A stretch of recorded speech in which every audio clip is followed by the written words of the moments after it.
Welcome, everybody. It's Saturday Night Alive for the Global Peace Tribe. It is our 73rd show, and we have not missed a Saturday night since the pandemic began. And it's amazing how it just grows. And tonight, it's always special. Once every 3 months, we're blessed to have Teresa Collins and Global Coherence and her merry band of mischief makers. And that's who we've got tonight. It's going to be a lot of fun. In a few minutes, Deborah will tell you all about who we've got on the show, and we'll introduce Teresa. But a reminder for those of you in our Zoom room, tell us where you're from. And for all of you watching on Facebook or the YouTube channels, hey, come on into the Zoom room with us. That's where it's easier for us to interact with you, easier for you to interact with all of our amazing presenters and performers. And it's easy. Just go to globalpeacetribe.com, globalpeacetribe.com, and register. It takes about a minute. And what's good about that also is then we get your email address. We only use it for ourselves, but you'll get announcements about upcoming shows and also how to access the replays, not only of today's show, but of 72 amazing previous shows that we've done. So go to globalpeacetribe.com and register. I really want to thank Wendy Grace, who's the sponsor of tonight's show.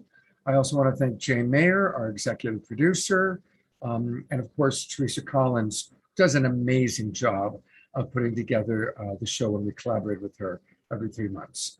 And now she's back from Costa Rica, better than ever before, my partner, Deborah Giusti. Thank you, Scott, and welcome everyone to our 73rd show. We're right in the middle of season 6, An Incredible Mix, and that's July through September. And we're so happy that you're joining us. And thank you all for all your donations when you register on Zoom. And we now have a new donation portal that is tax deductible. So thank you so much for your donations. We do this by donation, and we really appreciate and respect all the green love that you give us so we can continue to produce these shows every single week. And this is going to be another amazing show in collaboration with our co-host, Teresa Collins of Global Coherence Pulse. Teresa has been producing a show for us each season, and it's always amazing. And this one, again, is going to be like that. Our theme for tonight is new science, new story, and new song. And yes, we've all been through a lot during this very radical year and a half on our planet. And on Saturday Night Alive, we always acknowledge that along with the challenges that we go through personally and collectively, it's also a very evolutionary time. And for many of us, we understand that this time is very fertile, and it's during these challenging times when amazing new possibilities can take root and emerge. And on Saturday Night Alive, we acknowledge and empower those potential possibilities of this new earth that's birthing now. So there is a new science, an inspiring new story, and we are giving birth to a new song. The emerging new science is a cosmology of consciousness and love, and it tells a story of interconnectedness and meaning, and it's inviting us to a new song together that we can co-create together. Teresa Collins has brought together an amazing group of luminaries, visionaries, and leaders who will demonstrate the power of this evolution. And let's meet them now.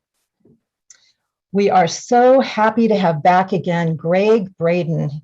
He's a five-time New York Times bestselling author, scientist, pioneer in the emerging new paradigm bridging science, social policy, and human potential. His research has led to 15 film credits, 12 award-winning books, and he's now published in 40 languages. Welcome back, Greg. I'm so honored to be with you tonight. I'm honored to be with this community tonight. And wow, congratulations on 73 programs. I'm really excited. You know, that's the number 10, 7 and 3 is 10. And 10 is a very, very powerful number for this program. So thank you. Wonderful. Thank you, Greg. And we're also extremely happy to have Jude Kervan, a cosmologist, planetary healer, futurist, author, and previously one of the most senior business women in the UK. She's also the co-founder of Whole World View. Welcome, Jude. And we also have Michael Lindfield. He's a highly regarded mentor with over 45 years of international experience in helping unleash the creativity of the human spirit to meet the needs of our times and the soul's call for a brighter future. Welcome, Michael. Thank you. Wonderful to be here. We've got some joyful work to do together. Wonderful. We also have Marshall Lefferts. He's a Renaissance man of many talents, assisting many evolutionary businesses and projects such as Thrive Film, the Resonance Project Foundation, Gene Keys, and much, much more. Welcome, Michael. Thank you. You did mean Marshall. Marshall. And we have Sarah Mccrum, who is the author and educator that specializes in teaching people how to transform their lives. And a significant part of her work is creating experiences for people that transform their energy through the use of words and resonance or energy transmissions. Welcome, Sarah. Thank you very much. It's really a delight to be here with you all. And as usual, we have amazing musicians. We have True Osborne. He's a creative artist and influencer of many disciplines. He's a pillar for transformation and the creative activation of the lives of thousands of people around the world. And we're also very happy to have back again Gary Malkin. He's a multiple Emmy-winning award composer, public speaker, performer, and music wellness innovator who produces strategies for health, wellness, and a more compassionate world. He's dedicated to redefining music's role in our institutions with a support for those traversing life's significance transitions. Glad to have you back again, Gary. So great to be here again. What wonderful company to keep. Thank you, sweetie. And we're so pleased to have Wendy Grace with us. She is our sponsor, and she's an amazing steward and activator of the healing of the planet and its people. She has a deep passion and mission to support the awakening that's taking place now, as well as being strongly on her path. And she's going to share some incredible poetry with us tonight. And our co-host, Teresa Collins, who is the co-founder of Global Coherence Pulse, and as well as having a background of over 20 years of innovative education and community building. She's been an amazing visionary and leader during these last year and a half during COVID, offering high consciousness online experiences that touch many thousands all over the world. Thank you so much, Deborah. I love coming on these shows and spending time with you. And I have to say, your background looks beautiful and you look radiant tonight. Yeah, really look beautiful tonight. Thank you so much. Yeah, a little time in Costa Rica on a spiritual retreat. Did a lot, but so glad to be back now. And as Scott said, we use this show to attract green love, to give it back out to the world so that we can support all the organizations that are doing so much good for the planet. And tonight we are supporting Global Coherence Pulse, which is a science-backed social collaboration to pulse the planet with frequencies of love and compassion, joy and appreciation, and tell the story of our interconnectedness through the power of our collective heart. Teresa's been leading this mission of love consistently, and it's been one of the positive lifelines to thousands around the globe. And she does this for free to thousands.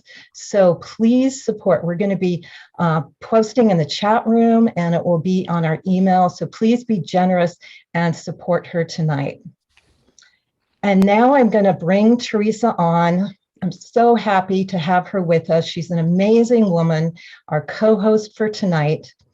She has been with Saturday Night Alive since we started. We both came together with this mission of what can we do during this important time? And she has led the Pulse month after month. It's been amazing. And she has been on this mission over the last 20 years, where she served as a leadership role in major organizations such as Barbara Marx Hubbard's Foundation for Conscious Evolution, the Gene Keys, Wisdom University, Thrive Movement, Nassim Harameyn's Resonance Science Academy. And of course, she co-founded Global Coherence Pulse. She is an evolutionary community builder. She's committed to the transformation of the planet. She is a major force of love, which is really needed on the planet now. So I'm going to turn this over to Teresa. Welcome and thank you so much, Teresa. Thank you so much, Deborah. A force of love on the planet. Okay, Yes. I'm going to say yes to that. I've been really feeling that I'm turning 60 in a week, and I'm really feeling like I'm in one of those moments in my own life cycle where I'm really embodying the love that I feel pouring through every cell in my body. So that's what I'm bringing to this field tonight. And we had a global coherence pulse this morning, number 40 on our list over the last year and a half. And I want to acknowledge that the global coherence pulse is a group of people that includes Claudia Wells, Roland McCready from HeartMath, Claire, also from HeartMath. Jennifer Hill is going to be joining us on the team, and Penny and Alexi, my really great teammates. I mean, we do this all out of the generosity of our heart. And so look forward to your support tonight to help just pay the expenses so that we can keep giving this gift.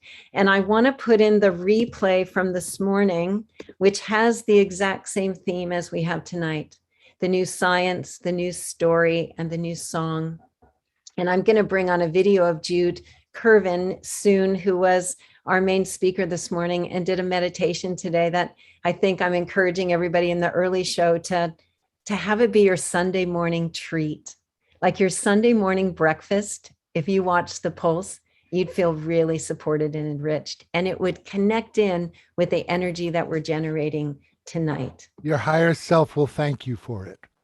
Yeah, Gary was there. We'll start to bring it in. So the beginning of this show tonight, we're really just tuning into the energy from that morning pulse, where we really had this experience of how potent and important it is to come together as a global community and to learn about our potential and to practice coherence together and to pulse the planet with our love and care. So we really need it right now.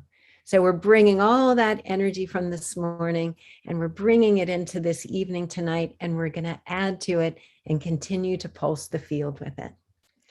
And my intention for this evening is to co-create with my friends that I've brought on and with all of you an intimate and relevant exploration and heart-centered experience, right? If we're going to take time out of our lives to come together, then let's make it really nourishing for us. So my hope is that over the next few hours, that this experience will help soothe our hearts and invigorate our capacity to choose love in the face of whatever we're facing, because we are facing into so much right now. And it takes a lot of courage to keep us from breaking our hearts open, breaking our hearts in the face of what's there. And I know that my personal courage comes and is fueled by my resilience. My heart-centered resilience is fueled by being in communities and moments just like this. So I want to start by saying thank you for being here. These times really matter and really support us. And the theme of this pulse is a real special one to me because I feel like it reflects the origin of my unstoppable trust in the potential of our collective human heart and my personal commitment to embodied coherence, to live a life fueled by the field of love, and to really be able to choose love in the face of whatever comes our way.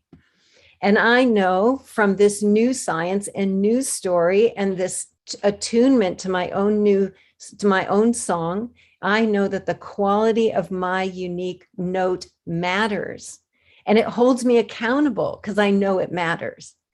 And the more I come into resonance with my own song, my own note, the more I naturally align with the earth and everything around me that's rising up in a vibrant way as the chaos and the breakdown occur.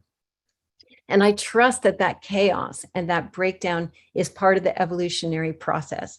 And I know that our collective coherence is fueling what's breaking through. So I want to invite us to hold our care for ourselves and everything that is happening in the world in our hearts tonight. I don't want us to set it aside. I want us to be present in it all as we open to the possibility that there's a new way to view it, to respond to it, to hold it, to hospice it, and to midwife something beautiful as we explore this lens of the new science and the new story and the new song. So I've invited a bunch of friends, and we're going to start with Jude Kervin, who was on the pulse this morning with her video, and she is going to help set the theme for tonight. So Jude, welcome to the call. Hello, everyone. I'm Jude Kervin. I'm delighted to record this video for our theme of new science, new story, new song. I'm in the UK, so my time zone is 8 hours ahead of Saturday Night Alive's West Coast home studio.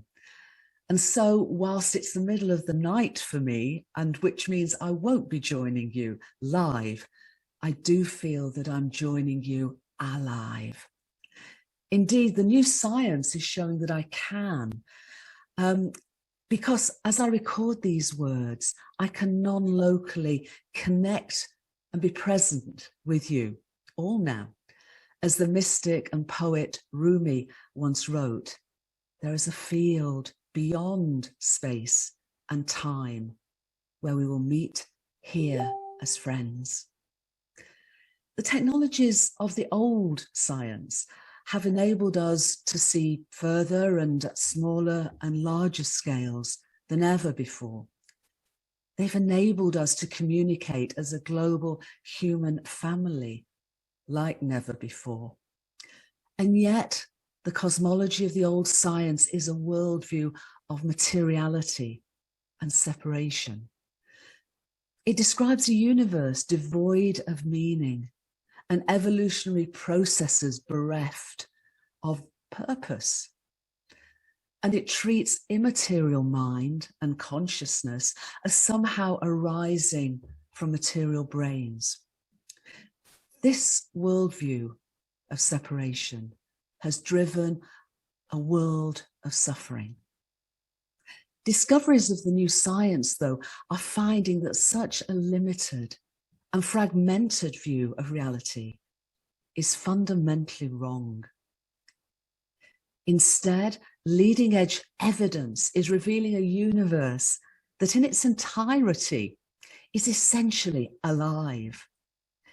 This emerging understanding is not only converging, but integrating with universal spirituality and indigenous wisdom teachings into a whole world view of reality. It's showing that our universe exists and evolves as a non-locally interconnected and unified entity, that its appearance of energy and matter and space and time emerge from deeper levels of causation, and that its multidimensional realms encompass far more than its solely material appearance. Above all, it's showing that mind and consciousness aren't something we have, but what we and the whole world are, with our universe in its entirety being a great thought of cosmic mind rather than a great thing. Scientific evidence at all scales of existence and across numerous fields of research is showing that everything in our universe is in relationship with everything else. This new science is a science of love. It describes how cosmic mind, articulated in a universal language of digitized and vitally meaningful information, informs the entirety of our universe as a cosmic hologram, where every part of it, the wholeness is embodied in all its fractal parts, beginning not in the implied chaos of a big bang, but as a beautifully ordered and exquisitely fine-tuned first moment of an ongoing big breath. Crucially, this new science reveals a universe that as space expands and time flows, embodies a profound evolutionary impulse to evolve from simplicity to complexity and increasing levels of individuated self-awareness, from atoms to planets and plants and people. This new and emergent whole worldview narrative offers a worldview that helps us not only to understand such unity awareness, but invites us to envision, co-create, experience, and embody a new story of unity in diversity, and how we each and all belong, and each of all and all of us have meaning and purpose within and as microcosmic co-creators of our living universe. In doing so, it also helps us to acknowledge and release the traumas that our collective illusion of separation has incurred, in addition to our own inner healing and the healing of our behaviors towards each other. The new science and the new story it brings also and vitally supports healing of our fractured relationship between ourselves and our planetary home, Gaia.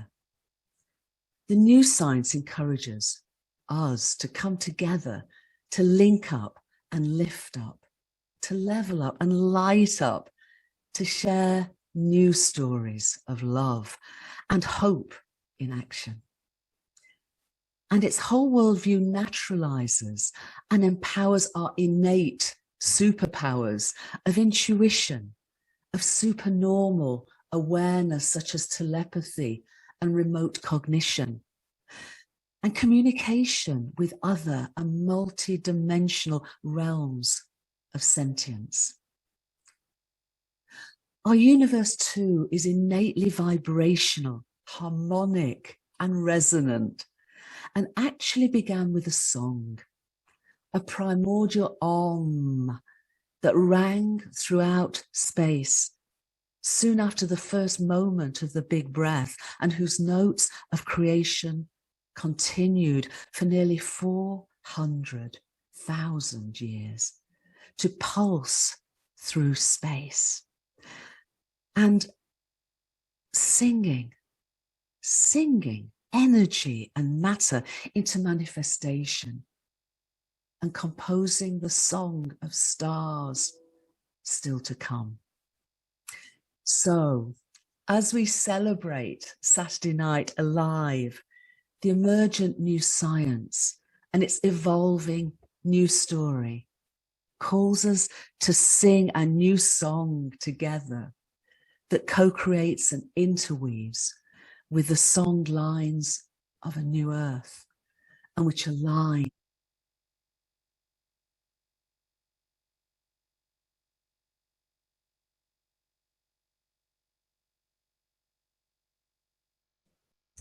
Beautiful. What a just absolutely beautiful way to start the show. And I put some links in the chat, Scott, for Jude and her website. If you don't know Jude, if this was your first experience of her, definitely watch the replay from yesterday, which I'm putting in the chat for you. But also visit the website, and there's a couple of other links I put in where she's offering her science and her guidance, which is so beautiful because she's a mystic and she's a hard scientist. So she's the perfect bridge for this new science, and she's beautiful. Thank you, Jude. Thank you. You're sleeping right now, and I know that your heart is with us right now, as you said. So Jude, thank you. And I wanted to bring Gary next because he was on the show this morning with Jude, and he did a pulse. His first pulse was with Jude as well. And I know it's touched your heart so deeply, Gary. And I wanted you, just through whatever you're going to share with us right now in your music, to bring us right into the field that we generated this morning, so that we can really seed this evening with this beautiful love we've generated.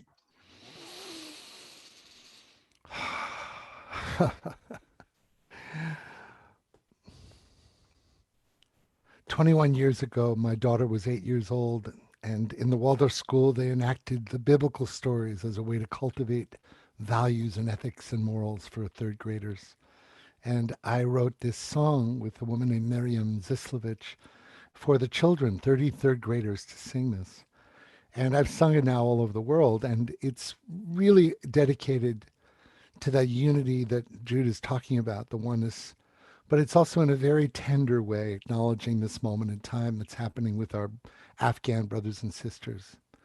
And also all the people, so many people who are going through such challenges, right?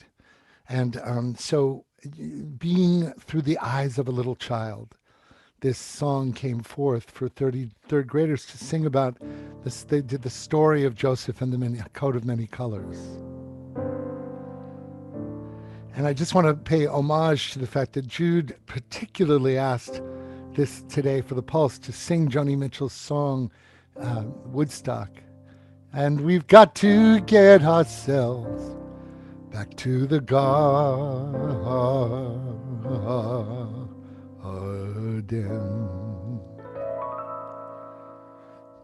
But this song is calling me with the tenderness of a child, discovering the power of forgiveness. Have no shame. Sorry, I'm going to start again. Have no fear. Have no shame. One more time. And we've got to get ourselves back to the garden.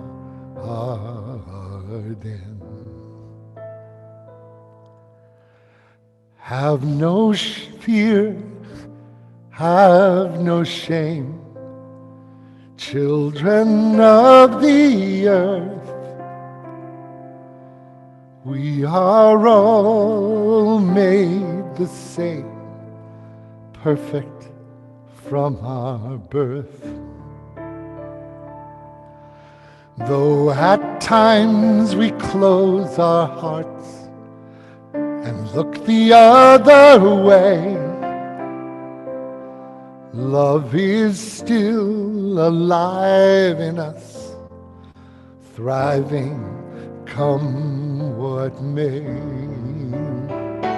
So come with us, return from distant lands. We're never far away. We're in love's blessed hand.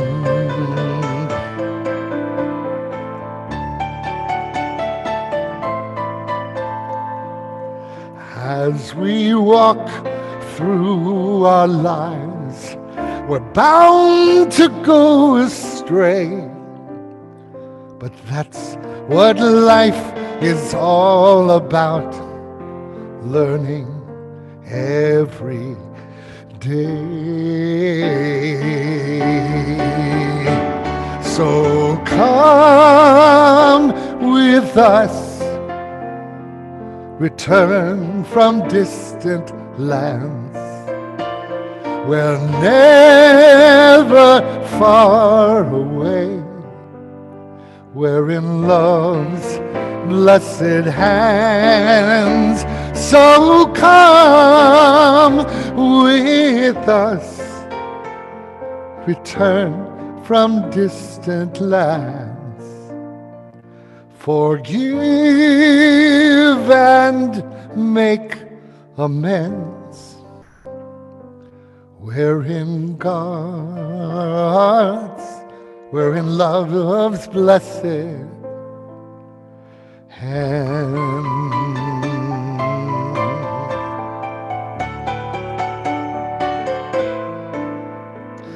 you can sing to yourself, we're in love's blessed hands. We're in love's blessed hands. We're in love's blessed hands. We're in love's blessed hands. We're in love's blessed hands.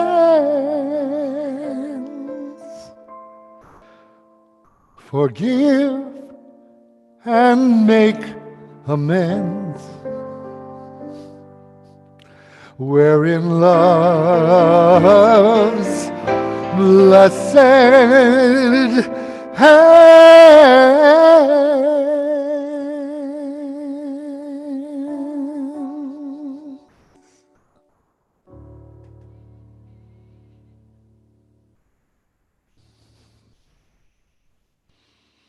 Dedicated to the peace and unity of the world.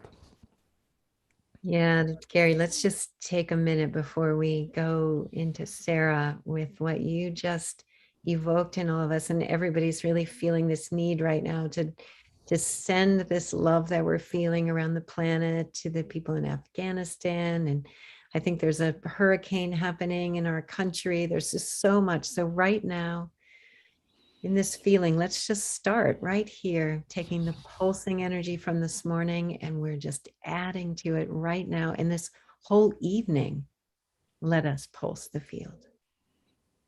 It's hours together. Yeah.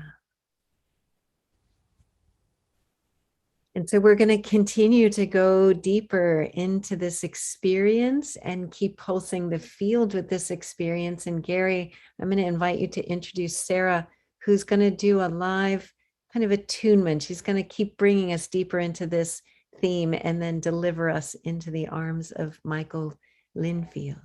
So, Gary. It's my great honor. I'm going to take the echo off. Here we go. It's my great privilege to introduce my beloved friend and collaborator, the thought leader and the author and the visionary and the deliverer of information around channeling and utilizing our energy to optimal and most generative effect. And this great privilege of mine has been to come back to the place where I started at 5 years old on the piano, and we created these transformances. And I would just love you to experience the lucidity and the in the moment crackling on the edge of the unknown that happens when Sarah starts speaking, because she never knows exactly what she's going to say. And these, I'll let her say something about the genre, but I just want you to really enjoy and get to know Sarah Mccrum. Thank you, Gary. We are simply going to enter a space together. As Gary said, I don't know yet what it's going to be exactly. So we're in this together. This is called a transformance. It's a transformational live performance. Gary, would you like to give us some music? Absolutely. Coming now.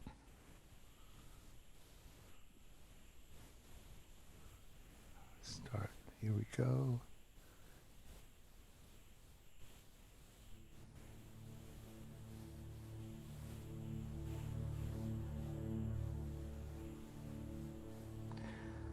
We are truly on the edge of the unknown.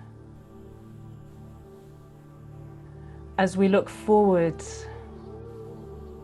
into the new science, it produces a new story. And so let's take some time together in this beautiful field of coherence to sense and get to know our new story. What is the story of your future?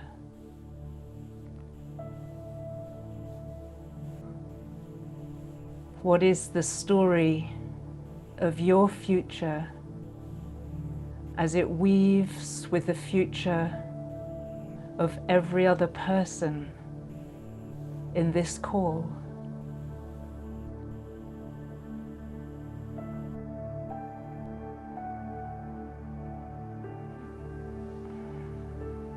And what is the future of your story and my story and our story as it weaves with all the stories across the planet into islands of coherence, linked in ways that we will never fully understand, but we can feel, and we know so deep in our being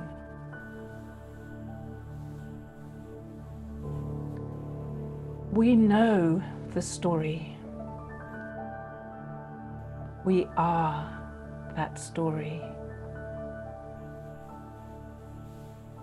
We are always creating the new story.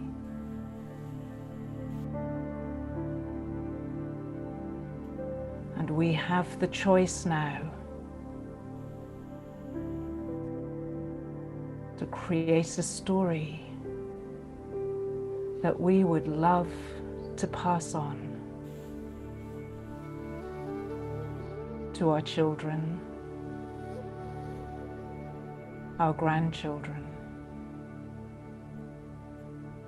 our great-grandchildren, and the untold generations of the future, as our story weaves a new song for humanity living on Earth, located in the universe,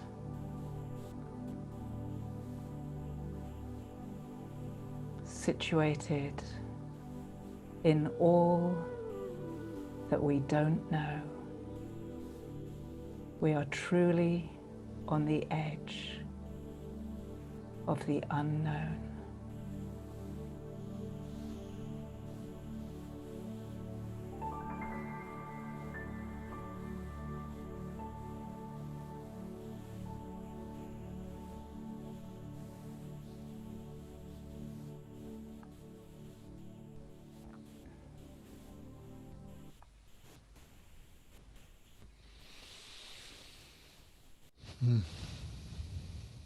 Thank you, Sarah. And that's a really beautiful place for us to begin, is right here in the unknown, and really open with curiosity to what's emerging as we embrace this new science and this new story and this new song and the love that's in our hearts. Thank you. Thank you, Sarah. It was beautiful. So I'd like to go next to my friend Michael Linfield. Michael, I wanted you to come on first because you actually ignited this little exploration here of the new science, new story, new song with Jude and Marshall and myself and Kristen Hoffman and Gary, and I think others joining in. And I think it's such an important one. So I wanted to bring your voice and bring your love in and the inspiration around this that you had. I'll bring in Michael. There we go. I think we lost you for a second. Spotlight for everyone. There we go. Thank you, my friend. Thank you for being here and offering your love. Thank you, Teresa. And maybe I can start by just saying it was 2 years ago when I was in New Zealand and Australia. I had a very deep experience in the Blue Mountains of Australia and then in the South Island of New Zealand, getting in touch with the presence of the Mother of the World and the sense that she had been silent for a while because we had been making so much noise, but it was time for her to sing. And she needed us to be quiet, to listen, and then to join in, to sing in the song lines of a new earth. And I was told that our task together is to sing in the song lines of a new earth. And so I've been sharing that very, very powerful experience. And I believe it resonates in the field because that's what all of us are being called to do. And I want to start by thanking Gary and Sarah for adding their beauty and their rich tones to the emerging meta-narrative. And I'd like to continue exploring the reality of the unified field that we know as the new science and the new story that Jude Kervan shared with us. And we need to be real and in the moment. At the same time, we are sensing what the future is asking of us.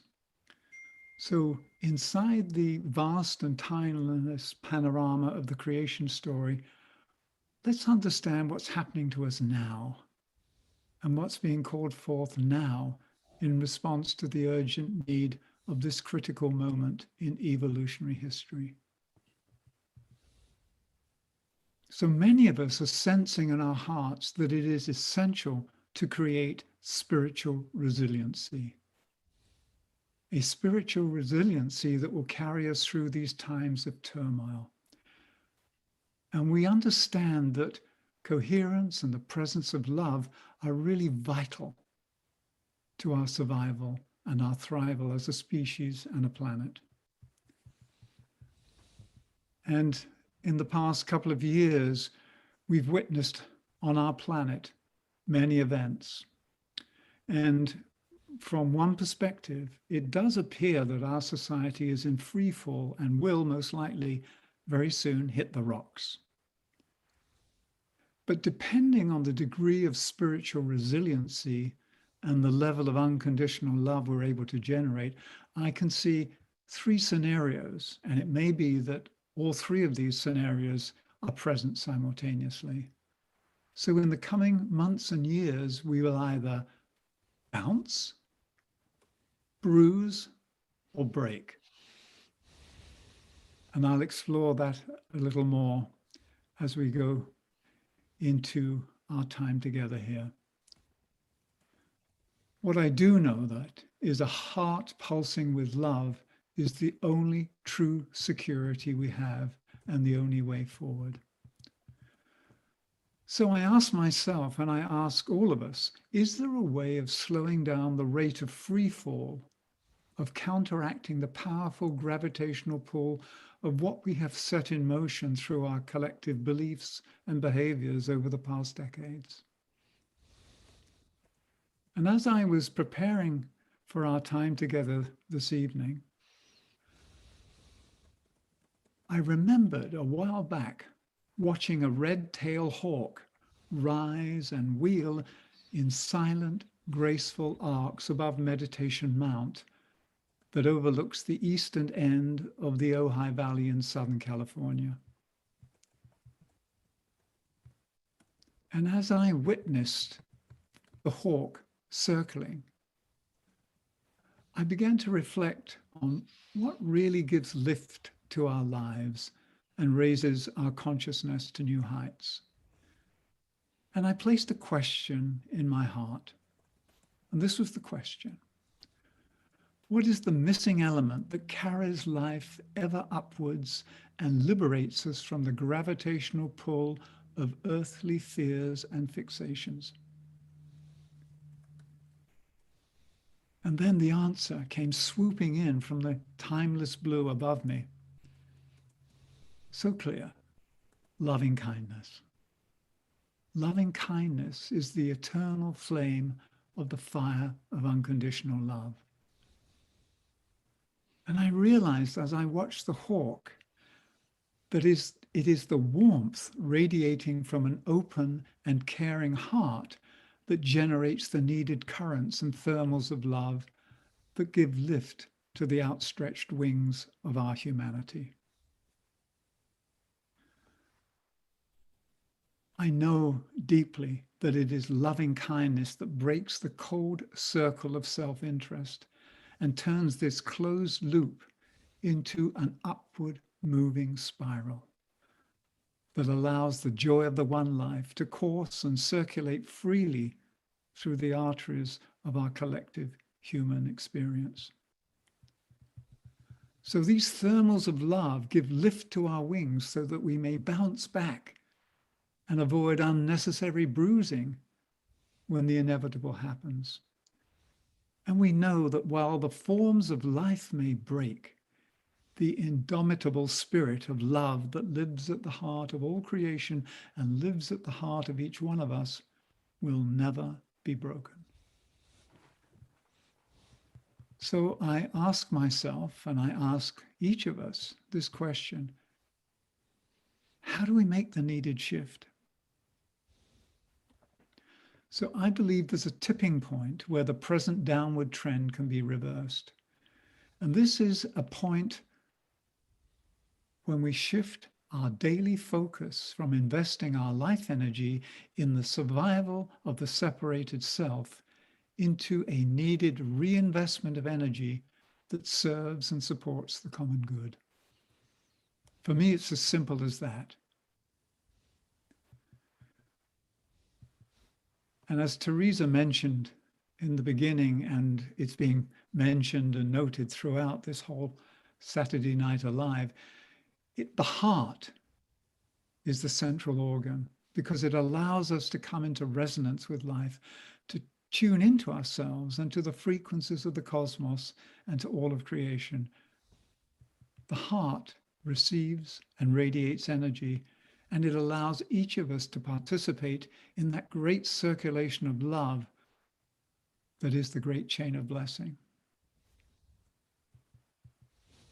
So the heart holds all pain and all possibilities, and it's the great womb out of which new life springs and sings forth.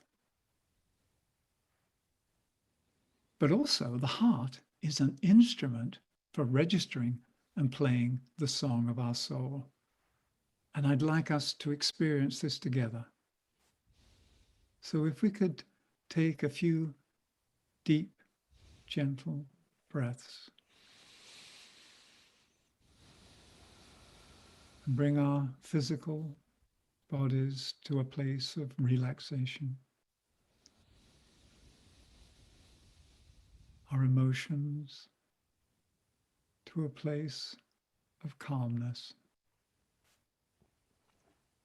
And our thoughts to a place of peace and serenity.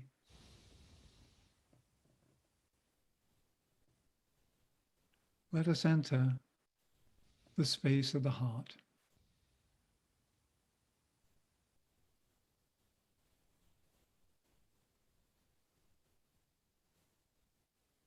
Become aware that at the center of your own heart there burns this flame of unconditional love. The resilient flame of love that will never, ever be extinguished. And then let us join heart to heart to heart with all others on this call today.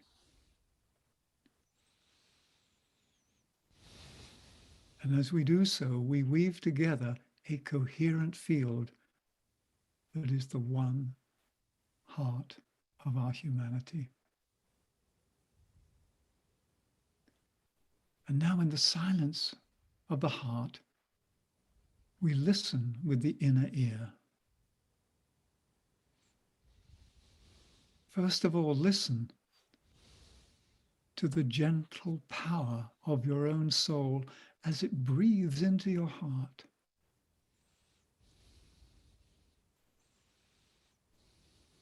And imagine your heart as an Aeolian wind harp that as the breath of the soul moves through the finely tuned strings of your heart, it produces a signature tune. This is the song of your soul on earth at this time.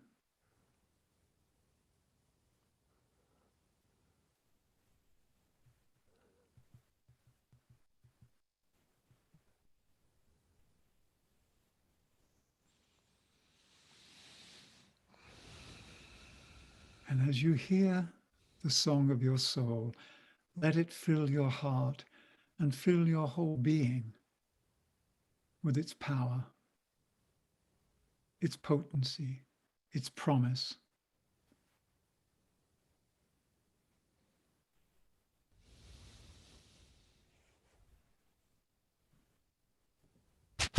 And link together, heart to heart, forming the one heart of our humanity.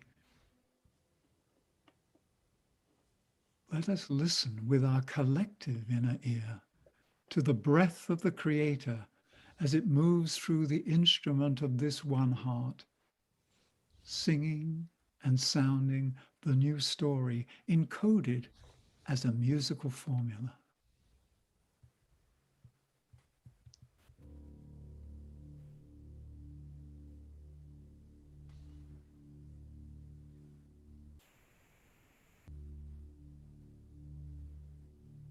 And as we listen together,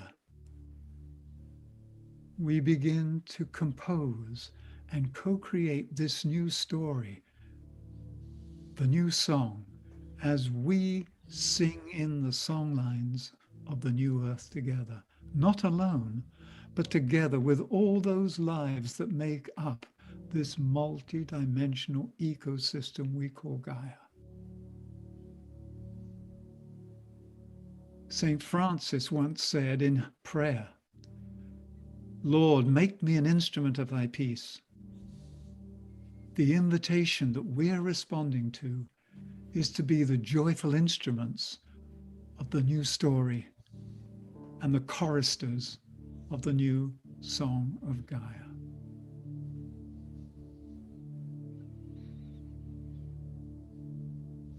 Let us allow this song to emerge from our one heart.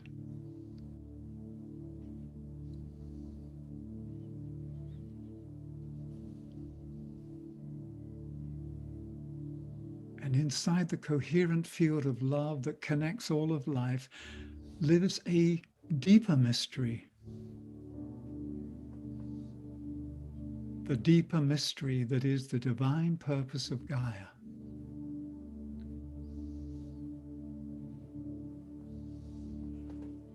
The purpose charged with the electric fire of the will to be, life wishing to be itself in full splendor. We are part of the revelation of the one life through the new sciences, the new story, and the new song. And our united hearts play a vital part in birthing the presence of love that is so needed, and of singing in the song of the new earth. So by rising in love, we embrace the world within the infinite space of the heart, holding the pain and sorrow of our human experience with deep compassion and loving understanding. We hold this in the collective chalice of the one human heart. And we know, without doubt, the power of love is always alive to new possibilities and can transform and dissolve all obstacles, revealing a lighted pathway through the present human suffering into a new day of freedom and into the reality of this new story that is emerging. So by rising in love, we lift all beings with us on wings of compassion. By rising in love, the doors of the portal of the heart swing open, and we enter a new day together, creating the new story and singing in the song lines of a new earth. The song of Gaia is waiting to be sung. This is the song that will lead to the longed-for planetary rebirth on the next turn of the evolutionary spiral, as we move like the hawk rising on the warm thermals of an early morning. We will rise on the thermals of unconditional love to new heights. Let's remember and rejoice that we are the planetary choir, destined and called to sing the love song of Gaia. This is our destiny. This is our joy.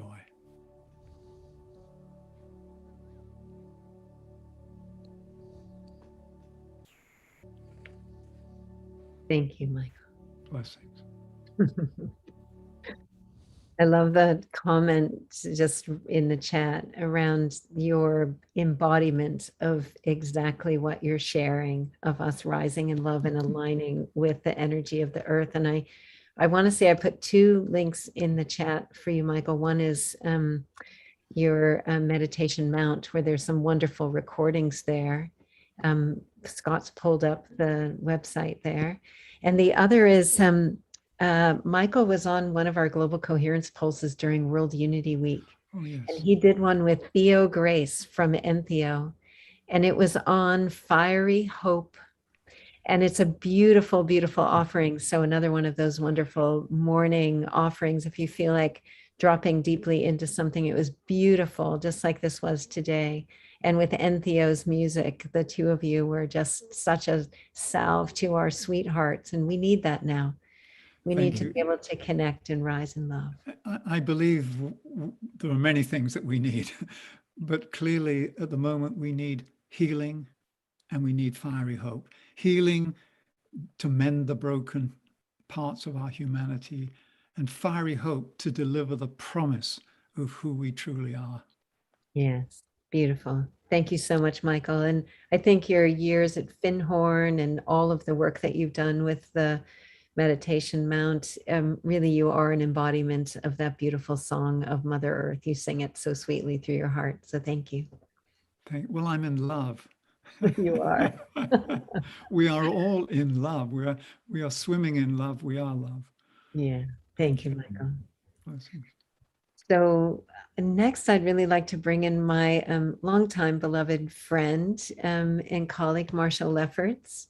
We have been on this dance of the new science, the new story, and the new song for as long as we've known each other, which is about 22 years 22 now. years, yeah. Yes, we were together with Barbara Marks Hubbard. We were the co-directors of the Foundation for Conscious Evolution. We worked together with the Gene Keys. We worked together with Wisdom University. We worked together with Resonance Science Foundation and helped to birth the Academy, which you're still working with Nassim on. And you were with me as you were birthing your Cosmology book, which is an incredible offering on the planet. Marshall is, you know, a scientist, but also a musician. So his approach to the new science and the new story and the new song, I feel are so accessible to the common heart. And it's so important, Marshall, that your love is on the planet. And I think you're rising in your life right now. And I love that you're here. And I love that we get to hear from you and you can add your heart to this experience tonight. Thank you so much, Teresa. It's a joy to be here with you and to share in what you have been creating with the Coherence Pulse and tonight with Saturday Night Live with everybody here. And I have to say, my heart has just been deeply touched with Gary and Sarah's invocation and Michael's words, and calling upon our hearts to be present together. And it really kind of choked me up, and probably is true for many of us this week and at different times throughout all this time we're in. But this week especially, I found my heart really feeling very heavy and very constricted, and the times we're in are so completely up in the air as to which way things are going to go, and we keep getting information that just challenges our the credibility of life in some ways, because it's so extreme in so many ways, and so challenging to even get a handle on what is reality, what's really going on. So and as Sarah said, we are on the edge of the unknown, and it feels like that to an extreme right now. And I actually think that's a good thing, because I think the known that we have used to get us to where we are now, at least in a more kind of practical, societal, and even technological way, it has reached its expiration date, and it's time for that which is, I think, actually known to become known. And I think it's unknown to so many people what we're actually sharing here today. And so I just wanted to acknowledge the invocation, the words, and how much that touched me, what you have all said. And to touch then into what I feel is known, and to bring that more into a coherent understanding in just a few minutes, talking about the new science, the new story, and the new song. And so the new science, I've been involved with Mr. Haramain, Resonance Science Foundation, and Thrive Films, which I worked on with Gary. They brought his beautiful music into those films. And really the heart and soul of those projects and that research and those offerings is, as has been mentioned, the reality that we live in a unified field. It's not a disparate, disconnected reality that it does appear to be like that, and it can feel like that at times. And yet, truly, fundamentally, that's not the case. There's real evidence scientifically, through experiment, through theory, and really through conceptual understanding of the holographic or hologrammic nature of the universe. As Jude mentioned, that fractal hologrammic integrated wholeness. That is the true nature of our reality, and that we live in one unified field. And I would say the most fundamental characteristic that is of importance to our understanding tonight, and even to where we're headed in the world, is that of the principle of resonance, as Teresa says a lot. Actually, Teresa, you made it in the pre-show, you made a little bit of a put a couple of words together by mistake. You started to say presonance, for presence and resonance, and I loved that. That was a fantastic word, presonance. So, that's actually a big part, I think, of what we're actually coming into, is actually presence, our own resonance in the world at this time. Yeah. And the nature of the cosmos being this vibratory field of frequencies and vibrations of light and sound that form matter and consciousness is all one unified thing. That the beauty of that, and the beauty of the new science, is that by understanding that resonant nature, we come to understand that the entire system, literally the system that creates the cosmos, is a harmonic system. It's based on harmony. It's literally music, because music we didn't invent, we discovered music. It exists throughout the cosmos already, and it only makes sense that the cosmos would naturally organize in the same way that we have come to understand and create this beauty and richness and heart-touching and opening musical expressions. That's what the cosmos is based on. So the new science is really a harmonic science, And we have the opportunity to really fully embrace that and bring it into our world. And it's really the science of coherence, as Teresa and Global Coherence Pulse and everyone that's involved in bringing coherence into the world understands. And that brings us to the new story, which for me, it really boils down to a choice point that we're in at this time. And it's really an imperative that we make a conscious choice to bring ourselves into resonance with nature and the cosmos, that innate harmony that exists, that is what informs and creates what we call our reality, is beautifully expressed in nature, and it's beautifully expressed in the cosmos, and it's not very beautifully expressed in our world at this time. And our technologies, for example, are especially electromagnetic technologies, are not necessarily tuned into such a way that will really provide that harmonic relationship that we can have if we apply the harmonic science and really take the understanding of that harmonic nature and the harmonic structure and build it into our systems and build it into our understanding of how we relate to nature, how we create coherent harmonic relationships with nature and the cosmos. And that we really have, I have a phrase I like to say that struck me last year as I was really contemplating, what are we really up to here? And it is that we are consciously making the shift from causing harm to causing harmony. And causing harmony is a choice. It's not a given, as we can see in our world.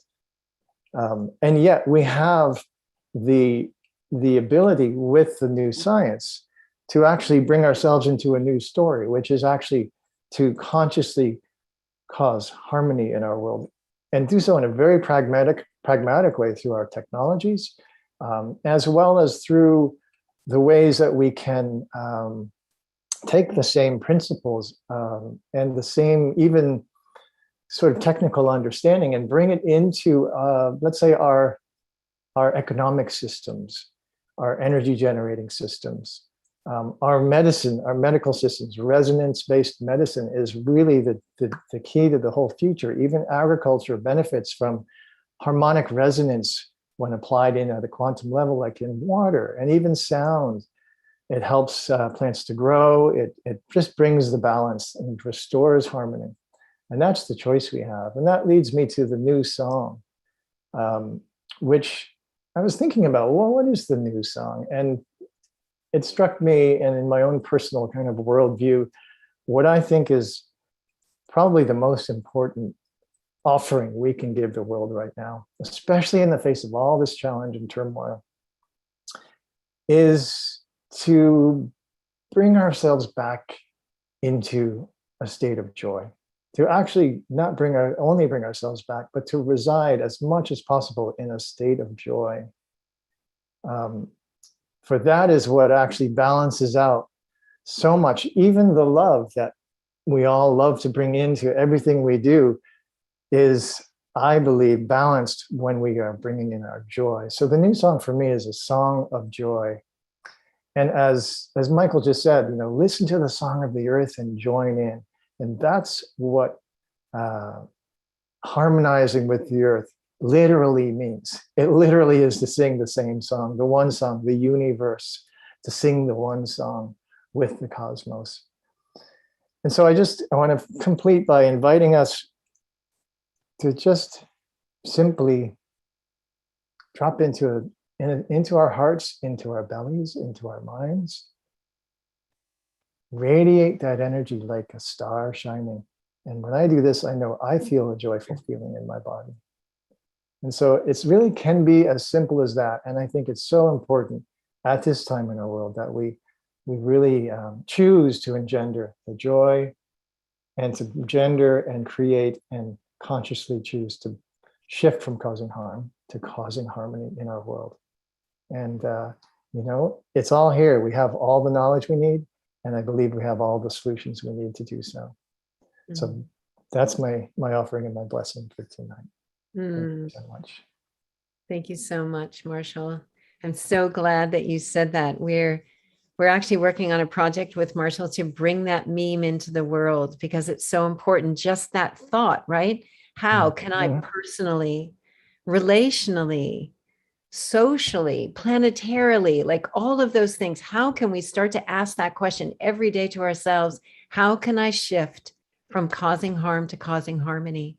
And there's so many ways that we can take this incredible technology that we have blanketing the planet with 5G that's not in harmony with natural systems and with life. And we could shift the tuner, right? We could change the song that it's singing, and all of a sudden life could be enhanced by what we've already built. And that is such an important thing for us to start bringing into all of our solutioning. So Marshall, I'm so excited to kind of like get that little meme out there, and you can see everybody saying it's ingenious, it's brilliant, it's the thing that we need in order to know how to act, right? We need those things to bring us into balance. Truly so.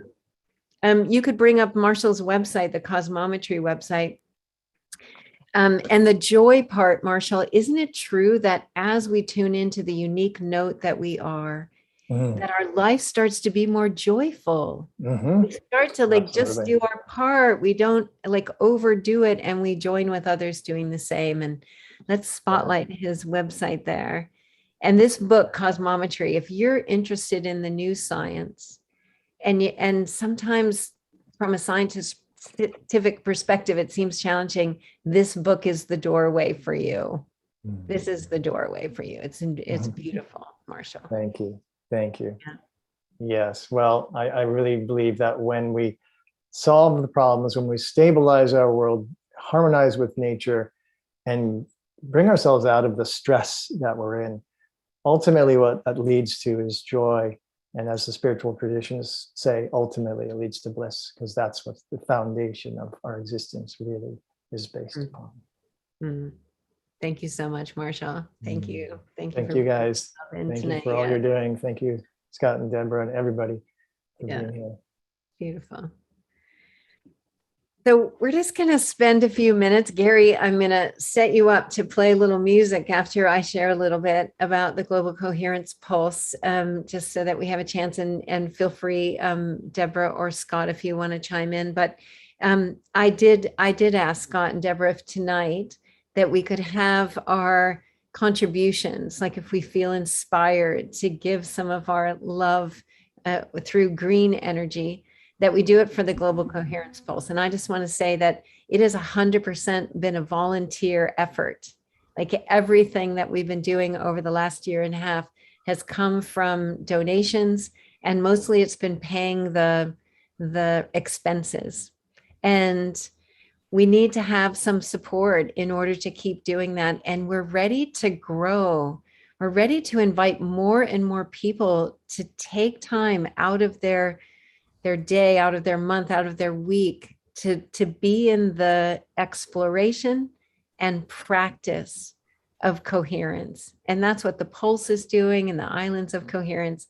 So if right now that you have been touched in some way by the Global Coherence Pulse over the last year and a half, I encourage you to make a contribution so that we can keep doing this and we can keep spreading this important message out onto the planet.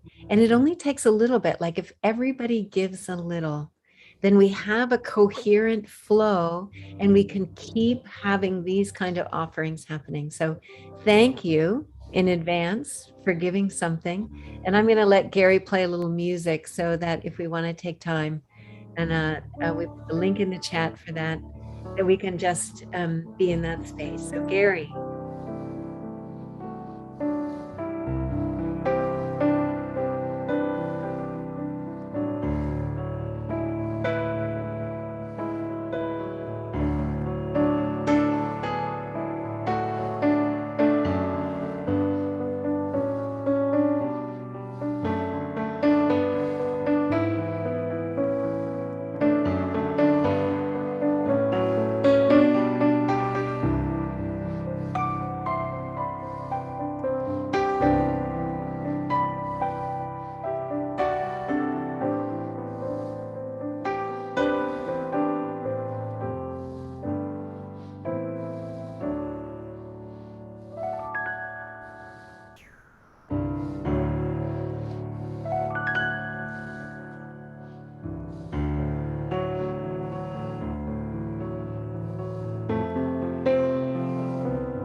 We are stardust, million-year-old carbon. We are golden, caught in the devil's bargain. Back to the garden.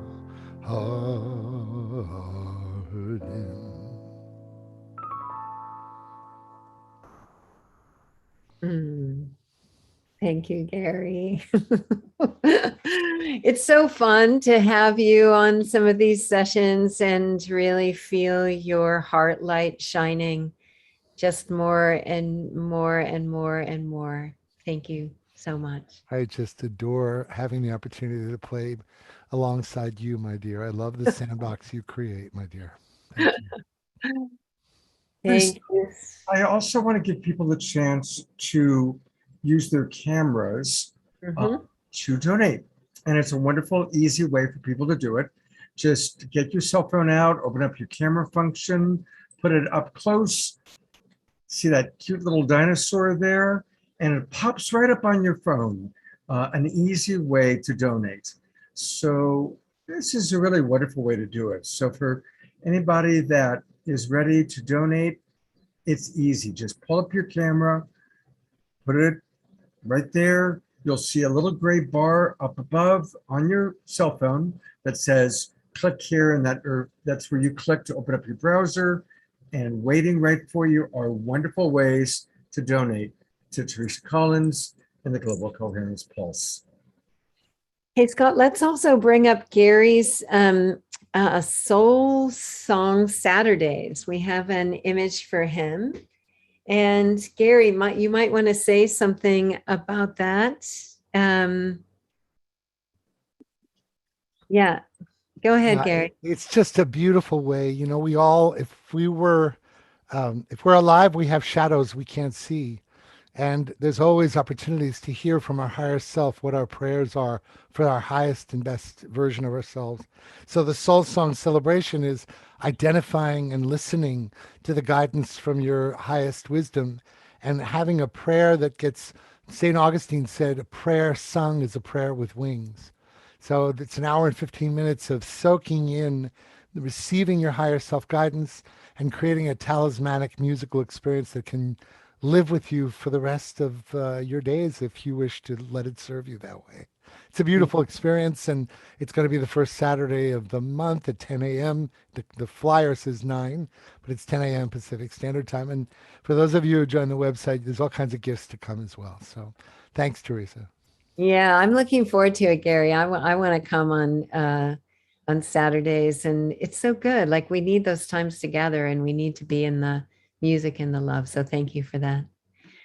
I'm really excited to introduce our next presenter, Mr. Greg Braden. Maybe we can bring on his image. Greg has joined us today. He's been online all day. I'm so grateful, Greg, that you joined. And, you know, Greg's a 5-star New York bestselling author and scientist and pioneer in the emerging paradigm, bridging science, social policy, and human potential.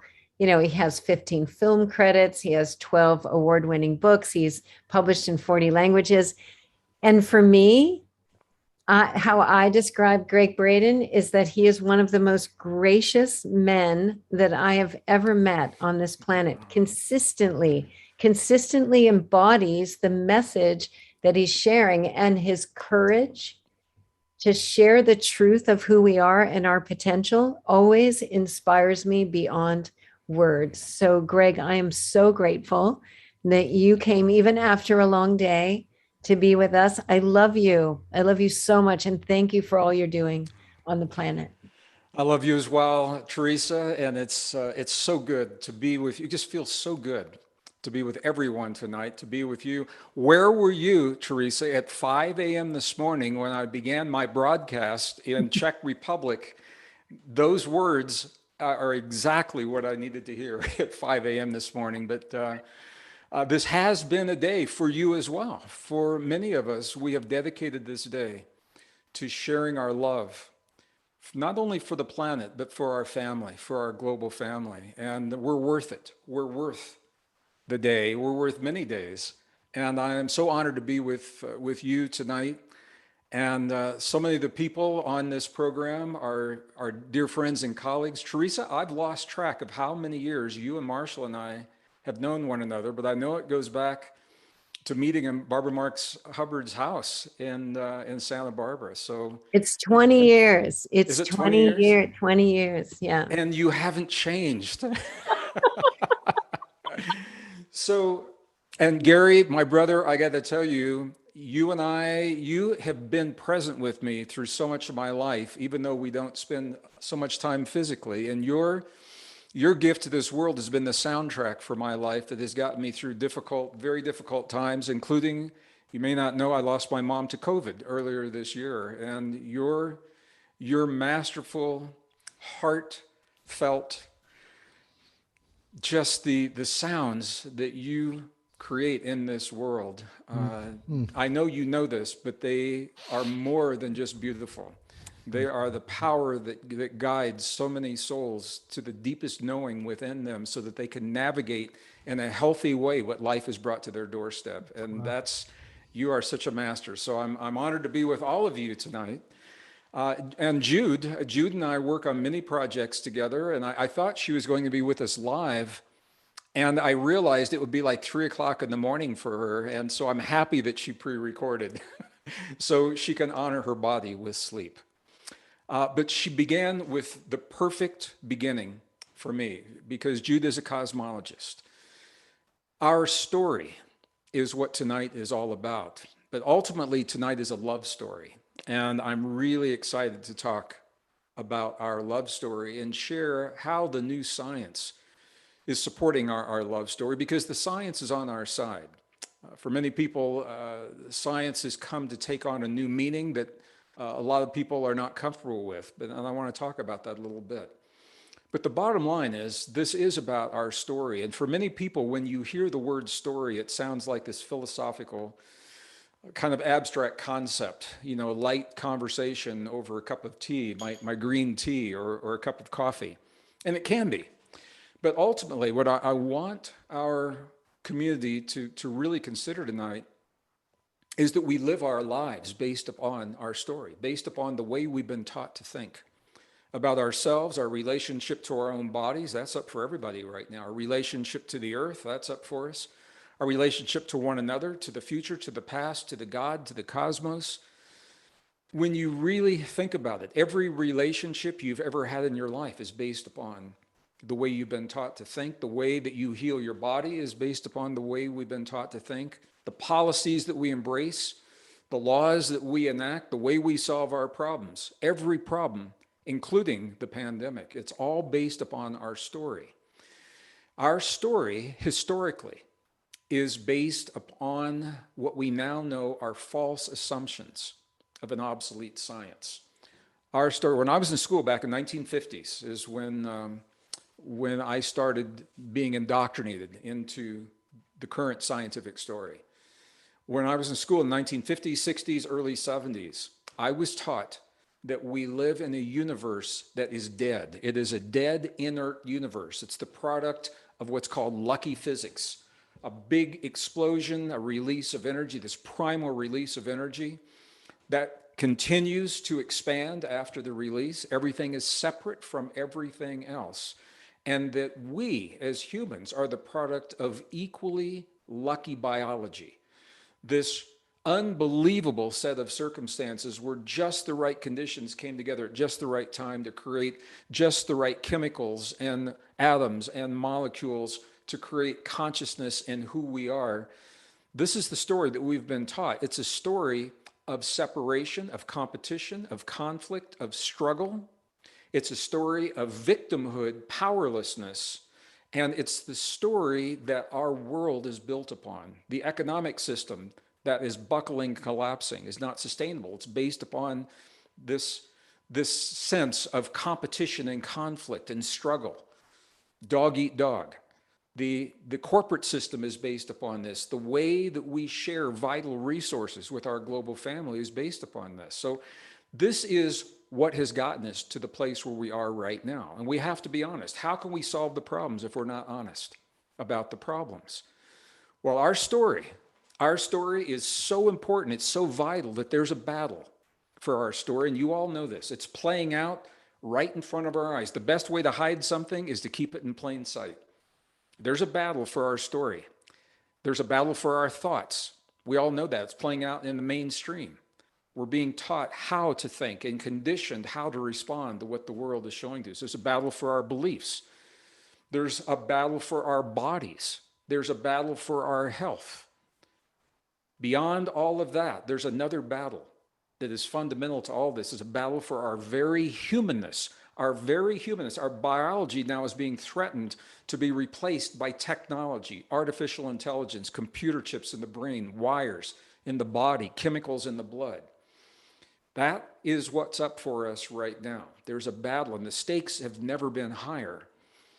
And for me, this is the most exciting time for the science, because the new science has overturned all of that thinking. The new science has overturned 150 years of scientific thinking. And the new science is now telling us, as Jude began describing so eloquently early in this program, the new science begins with a new cosmology. It says the universe appears to be alive and conscious, not dead and inert, alive. It behaves as a living being. When a star explodes, for example, in one part of the universe, other parts of the universe will shift and compensate as a living organism does so that it can adjust its energy systems to that star. The new science is telling us when we extract the DNA from the fossilized remains of the beings that we were told we descended from, and we compare their DNA to ours, we didn't descend from those beings. The DNA is telling us this. This is where the new science is leading. The DNA is telling us that we shared the earth with many of those primitive forms of life, and that we emerged, we appeared on this planet about 200,000 years ago, just the way we are today. The same genome, the same body proportions, the same afferent cardiac neurons that allow us this coherence that we're talking about. We showed up with these extraordinary potentials that we're only beginning to embrace in our lives. So the new story, we've asked science to tell us who we are. Science is doing a really good job. And there are people and individuals and academic organizations that don't like the answers. Science is on our side. Science is telling us who we are, what our extraordinary potentials are, and there are people that are pushing back on that story. They're fighting to cling to the old story that is called the standard model. It is a story of separation, powerlessness, and helplessness. So when we look at what life has brought to our doorstep today and the role of this new story, we have a choice. Many of you know I am a scientist. I'm a geophysicist by degree, a strong background in molecular biology, molecular chemistry, math, physics, astronomy, cosmology, archaeology. It all kind of fits together.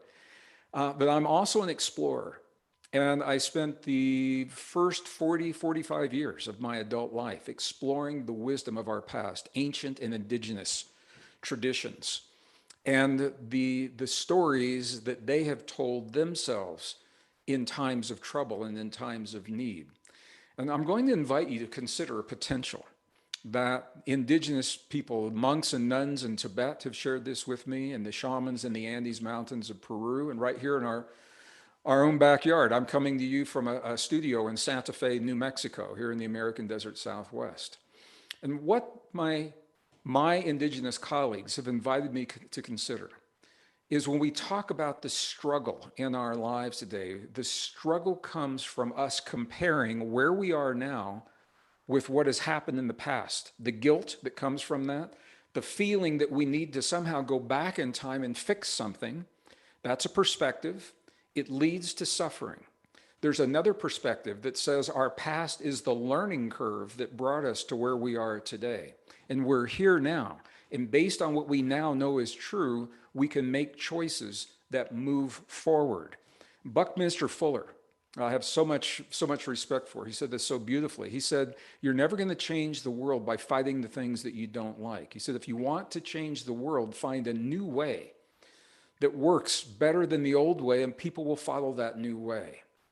We are living a time of extremes, and we have a choice. We can struggle, and we can fight, and we can suffer, and be angry about the past, or we can do what Buckminster Fuller is saying. We can simply choose to move forward based upon what we now know is true, that the universe is alive and conscious, and that we are the product of some intentional act. We don't fully understand as scientists, but we're not the product of random processes, and that we are fully equipped not only to survive, but to thrive in the world that is emerging as we embrace the deep truth of who we are and the potentials that live within us. And I think this is where we are right now. We have this opportunity to move forward. There are two parallel societies that are emerging right in front of us right now. And we're watching it. Sometimes it's in the same home, at the same dinner table, where the kids think one way and the parents are thinking another way. Two parallel societies. One of those societies is all in on everything, on the technology and the surveillance to help them feel safe, and all of the chemical solutions to all the problems in the world. And there is another society that's saying, not so fast. Something's not right. We need to go back to something more fundamental, more basic. We need to go back to families. We need to go back to eating food that's grown in the earth. We need to go back to honoring our bodies. And these two parallel ways of thinking, they're happening right now, but it's not sustainable. We can't do this forever. Something's got to give. And what I think will happen is these two parallel ways of thinking are emerging right now, and we're going to check each other out.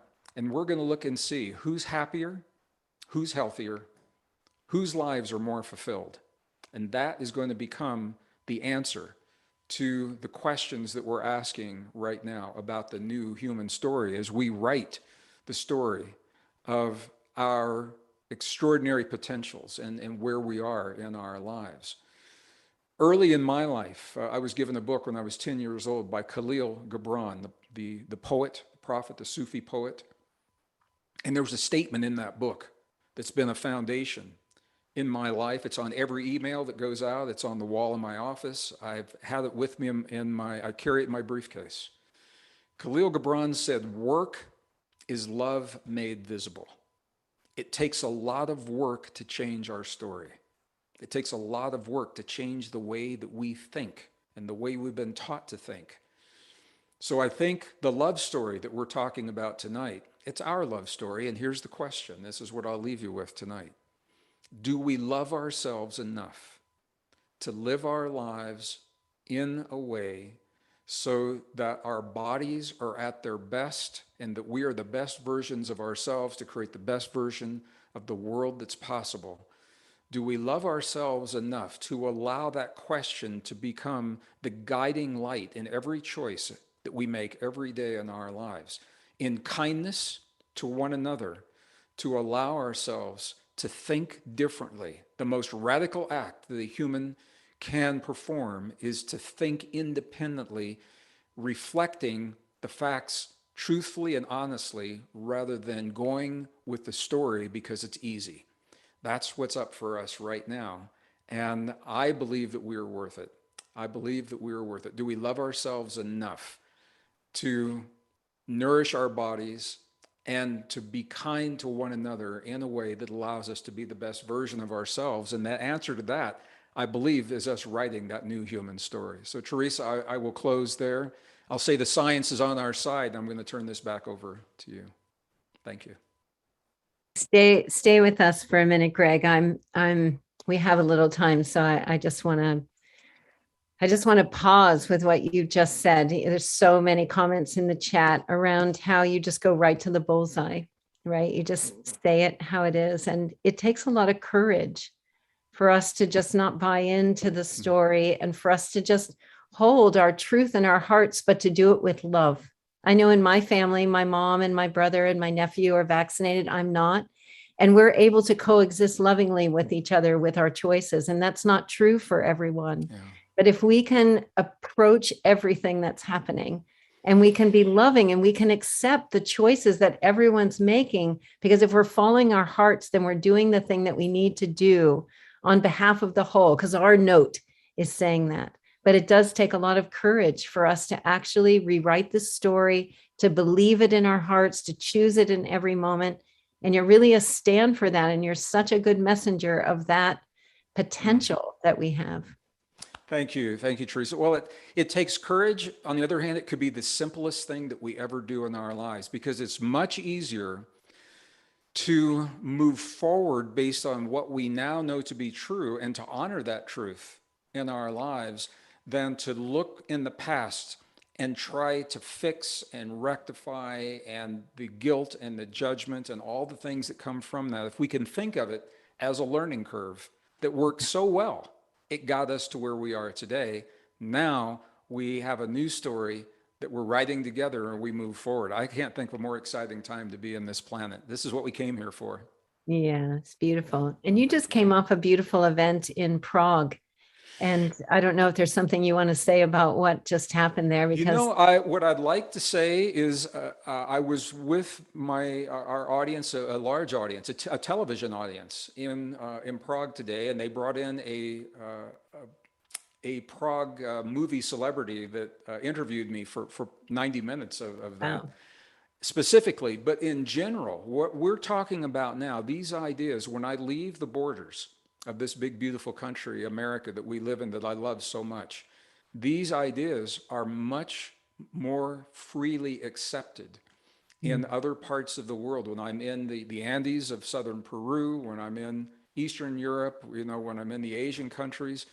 So I want our community, and a lot of people don't have the luxury or the privilege or the opportunity to travel. And it feels like we're in this alone, and we're not.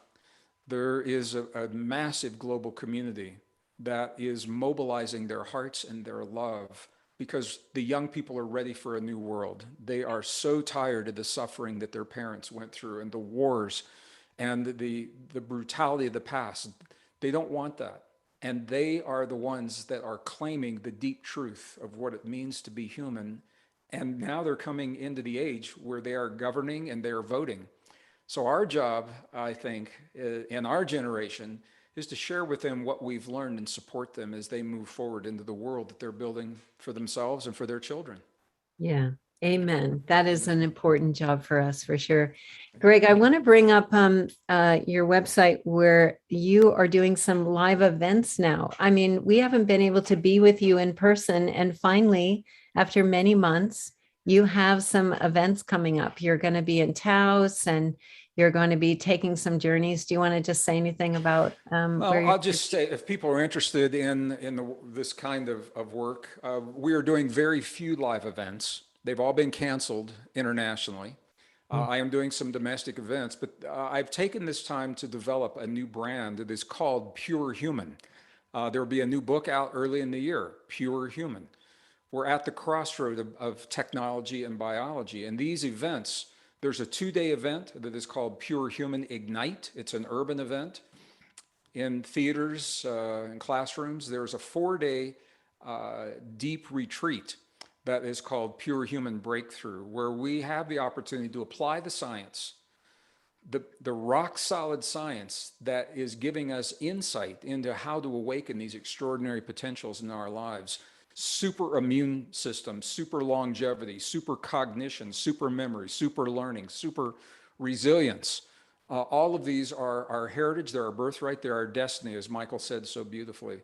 And as we face as a global family what life has brought to our doorstep, this is the impetus for us to embrace this extraordinary potential that lives within us, not to survive, but to thrive in a healthy way, to transcend what we find at our doorstep so we can become more than the extremes that we face in our lives. And that's what this generation is all about. That's why we're here. It's what our indigenous ancestors have all said. We came for this moment. Yeah. And here we are. Yes. And we're bringing that wisdom from our ancient past right into the present moment. And you've been Yeah, well, this is part of it. We've been conditioned to judge ancient wisdom as obsolete. But this now is an invitation to draw upon all wisdom, the best science of the modern world, 5,000 years of indigenous and spiritual principles, and weave them into a knowing that's greater than anything we've ever had before. And that gives us the evolutionary edge to thrive where in the past, maybe these kinds of trials and tribulations have been much more difficult. So we have everything we need, and it's waiting for us to say yes. That's what this is all about. Yes, I'm saying yes. You're saying too. yes. We're all saying yes, right? We're all saying We yes. are. Teresa, Yeah. thank you for some extra time tonight, and also for sharing the website. I appreciate that. Love you all. Love You you, do such a Greg. beautiful job, and I'm so honored to be with you here tonight. Thank you. Thank you for always saying yes and coming on and being with us. Appreciate you so much. Yeah, great. I want to bring on my dear friend Jess Magic. She was able to join us, and she's perfect to follow on from Greg. She recently had some time with Greg, and I know she has a deep love. So I want to bring on our friend Jess Magic for some words from you, Jess. I know you've been listening, and maybe a little songs of the shift that you're working on. But so nice to have your presence here, Jess. Thank you for joining us tonight. Oh, I can't hear you. Let's see.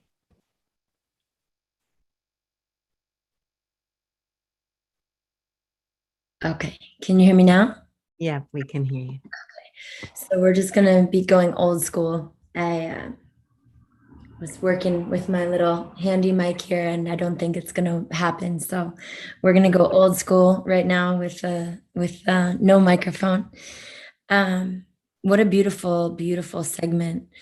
I've really, really enjoyed listening in, and yeah, what I feel I'd love to offer to just riff a bit on what Greg was sharing is an embodied experience of the beauty of the technology of our system that we were given in our birthright. And one of the reasons I love music so much is not so much because I think I'm some amazing singer, but it's more I really feel the technology of song. I really feel what happens when I allow my voice to sing notes and feel my whole nervous system transforming instantaneously as I allow myself to be soothed and bathed in the tones. And so I have really been looking a little bit myself into some of the science of what are the things that can change our state. And so much of it is through the senses. So through sound and through smell, and through touch. And I feel that right now there's an invitation to both learn how to more fully stabilize our nervous systems and soothe ourselves in these times of great change and a lot of external stress. How do we take responsibility for our internal environment? And then also in terms of this great awakening, this opportunity that we're in right now as well, that some of the speakers have already spoken into, how can we start to cultivate the technology inside of ourselves that's been lying dormant? And I think song and music and toning is such a powerful way to do that. So what I thought I would do is, instead of just sing you a song, I will invite in a call and response. And let me know, can you hear the guitar okay? I'm just going to play a little bit right here. Yeah. So I'm going to engage my telepathic sensing right now of envisioning how many people are listening and tuning in. And I'm going to start to envision how many of you just love to sing and are like, yay, I get to sing along with this song, and are ready to do it. And how many of you are like, no, I'm not doing that. And for all of you that are already in the yes, that are like, yeah, I want to bring my voice. I totally get what you're saying. Thank you. Sing loud and proud so that the rest of us can feel your vibration coming through wherever we are on the planet right now. And then for those of you that are like, no, that's not my jam, I'm going to invite you to close your eyes. And even if you don't sing back exactly what I'm singing, just let yourself hum a note and allow yourself to treat this like your own little science experiment to notice what changes as you start toning and singing. How does your body feel now? And how does your body feel after you've started singing for a little bit,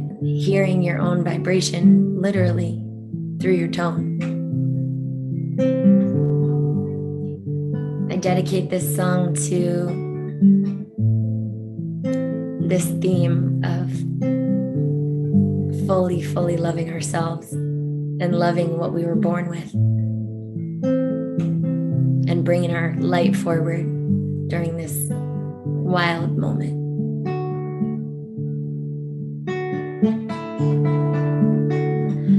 I can feel my heartbeat beating to the rhythm of the freedom song. This is where you sing, I can feel my heartbeat. Yeah, I want to see you. Yes, you got it. I can feel my heartbeat. It's beating to the rhythm of the freedom song. Your turn. Yes. Oh, and when I feel the beat in me, I can set my spirit free. When I feel the beat in me, I can. Yes, there you go. Oh, when I feel this beat in me, I can set my spirit free. Your turn.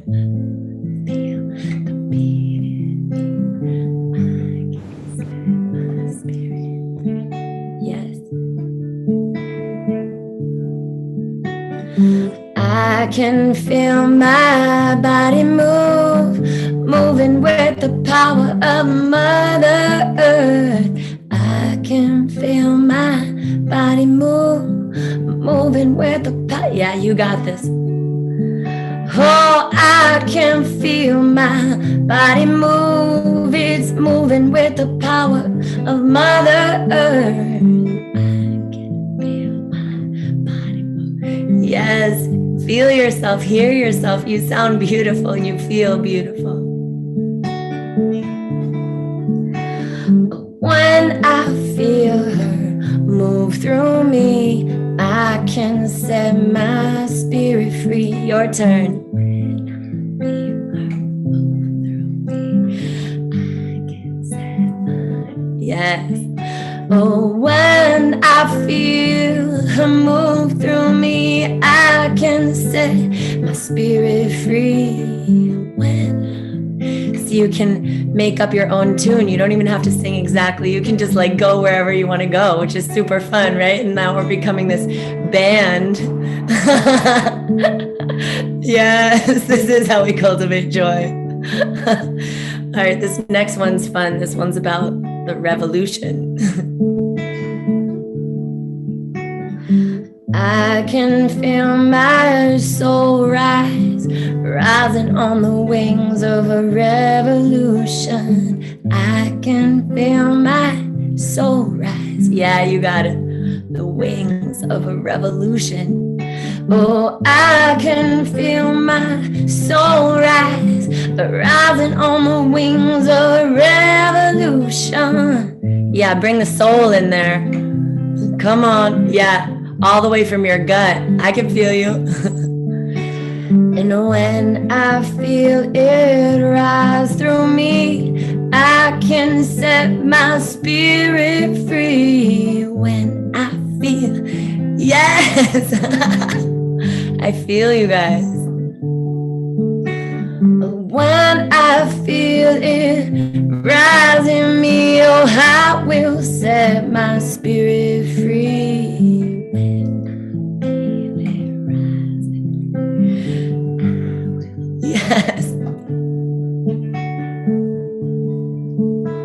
the heartbeat one again. And I invite you this time to use your body as percussion. If you want to just like pound on your heart gently, just bringing yourself all the way with this prayer into your body, reminding yourself of this epic, exquisite vessel that your soul gets to live inside of and move through, be touched, be felt. I can feel my heartbeat. It's beating to the rhythm of the freedom song. I can feel my heartbeat. Breathing to the rhythm of my heartbeat. I can feel my heartbeat. It's beating to the rhythm of the freedom song. I can feel my heartbeat. Beating to the rhythm of my heartbeat song.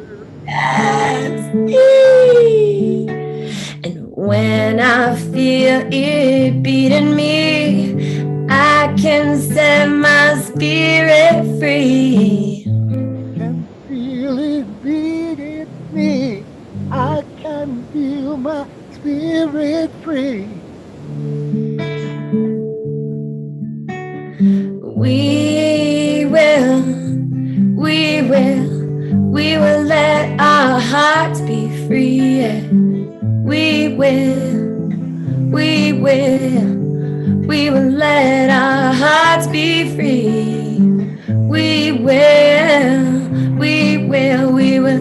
We will let our souls be free. We will let our bodies be free to be what we came here to be. So in this moment, these final moments, I'm gonna just invite any words of your own prayer to come through. You can put it through in the chat. And I'd love to just close out this. It was so fun to hear you singing, Gary and T. I love it so much. And I invite you to just bring any words that you're feeling into the chat. And as I see them come up, I'd love to weave in a little freestyle prayer for each one of us and for our brothers and sisters in this moment. And if you don't have access to chat or you're listening to the replay, then just send it through the field and I think I'll receive it. Yes, we came here to love freely, grace, happy tears rising in love, heaven on earth, anchoring in love, peace to all. I say yes to my voice, hallelujah. Yes, freedom, the really amazing. We are all connected. Yes, please.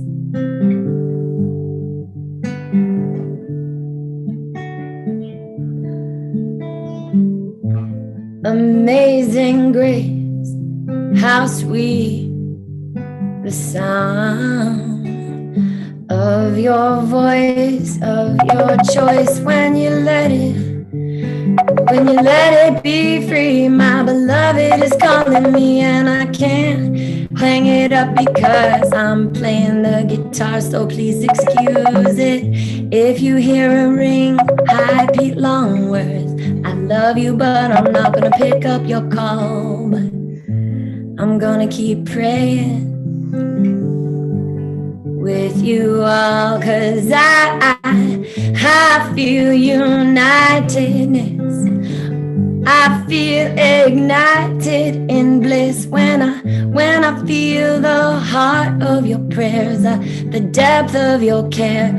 I know we'll get from here to there. I know that we will listen to the sound and the song of our souls, and that we'll remember the indigenous bone in our bodies and find our wholeness. And I know that we are a living embodiment of love as we serve as a conduit between heaven and earth.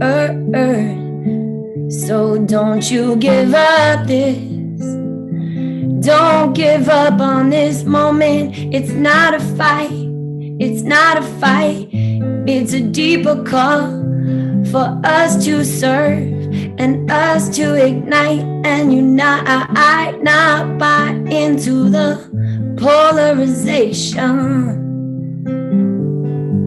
Love is our destination, our origination,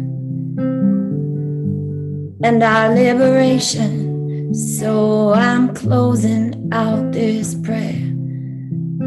Take a deep breath into the place where you care, the place that inspired you to get on this session, and feel the blessing of togetherness, wholeness, presence. Your breath is a blessing. This life is a blessing. Choose love wisely.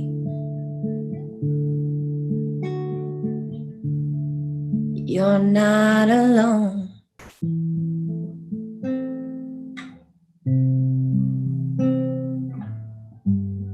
We're in this together.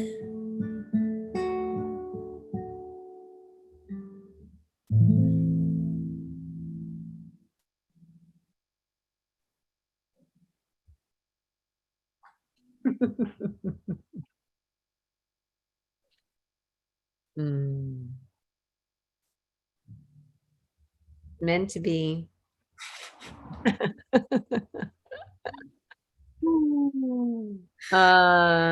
We'll hear more from Jess a little bit in the after show too. But Jess, I'm so happy that you came on tonight. This is like such a this theme is so much of what you're bringing into the planet with everything that you do, the new science, the new story, the new song, the rise of the artists. Thank you, because you embody it so beautifully and you bring us into it. You ask us to play with you, and that is so important. So thank you, my beloved sister. Love you. It's an honor. Stay around. We'll have a little bit more. Oh, well, I want to go next to my beloved sister, Wendy Grace. I'd love for us to bring her on. Just got to spend some time with Wendy in person, and it's a really special thing. Wendy, it's a little dark where you are. But No, I enjoy the darkness. Okay, good. I'll try the light, but it might be a terrible shock, you know. But, okay, the switch is just there. All right. So Wendy Grace, I just want to say she's sponsoring this show tonight, and she's sponsored a number of the Saturday Night Alive shows, and she's actually been made it possible for me over many, many years. I would say about 15 years, all the organizations that I've worked with, from the Wisdom University to the Resonance Science Foundation to what we're doing now with the Pulse. Wendy's made that possible in some ways for me to be able to be present and show up and give my gifts. And so I just want to say thank you, Wendy, for the way in which you seed things that are part of the new story that most people are not ready to say yes to, but you just give it a little bit of love so that it can live. And Wendy's going to grace us with some of her poetry tonight, and Gary's going to do a little music behind her. But Wendy, thank you for everything, for everything, for everything. Oh my God. Thank you, Teresa, for this incredible show. I know it's so hard for you to get me to go in front of a computer, you know. I realized why today, because it's so intense to feel so many people at the same time. I feel totally naked. So now I'm just saying, yes, okay. And when we do it playfully, it puts such a big smile on my face. So, my dear, thank you. Thank you, Teresa. Thank you, everyone, for being here. My poetry started a flow I don't know how many years ago, in about 96, and I wrote them and I never read them. And then one day some friends of mine read them and said, you got to read these, you know. And then it was really very interesting experience. But one thing about them is, so they're from the past, but they're always becoming new. I'm always updating them. And they have come and taken me closer and closer to what I call the mother. She came to me. She came as a light up there, and there was a demon down there. And I, for years, wondered about that. And I called her Mary, because I was in the church.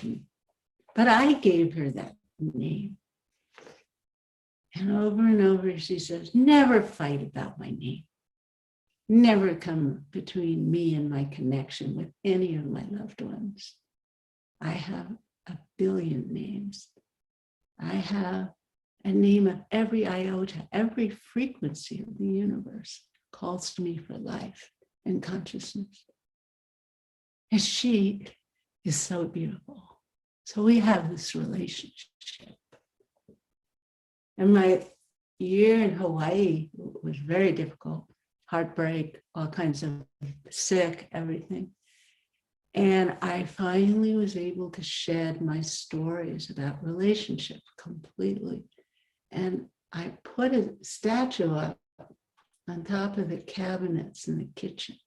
So in the morning, I would come in and I would look up. And there she would be, and I'd start hearing these words. But most of all, she said, I am your companion for the rest of my life, the rest of your life, maybe her life too, you know, it doesn't matter. And I went, oh, and they went, wait a moment, what does that mean? And then I went, oh, yes. So the poem I would like to share is one of my favorites that she gave me. And it had her name Wendy. The first line was immaculate love, immaculate light, immaculate heart, immaculate Mary.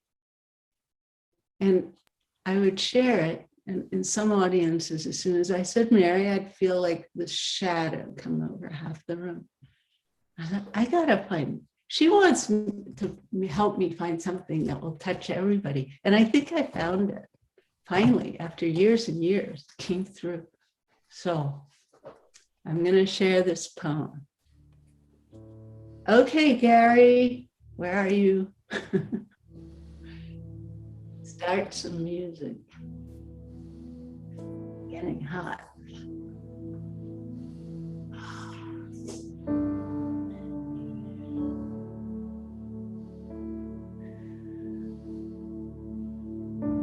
Mother Mary is the body of this universe. Our body, the divine feminine, the container. So this is what I found on my desk. Immaculate love. Immaculate light. Immaculate heart. Immaculate Mary. Immaculate light. Immaculate love. Immaculate heart. Immaculate sweetness of God. Immaculate, sweet, sweet nectar of God.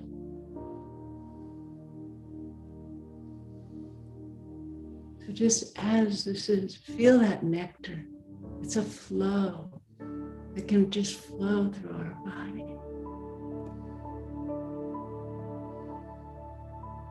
Oh, nectar. At heaven's gate I stand, a chalice of love in my hand.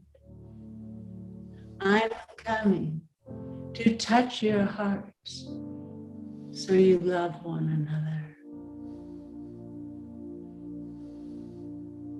At heaven's gate I stand. I open it wide to you. Blessing your hearts, I come to you. Your walk in this world is changing. My flowers now bless your open paths as you walk through your world of sorrow. My love will feed your aching world. I will lead you to my tomorrow.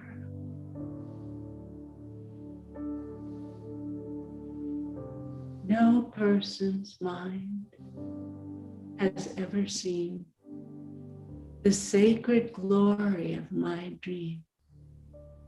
Every tear shall become a crystalline sun. You'll know my love from which all has come.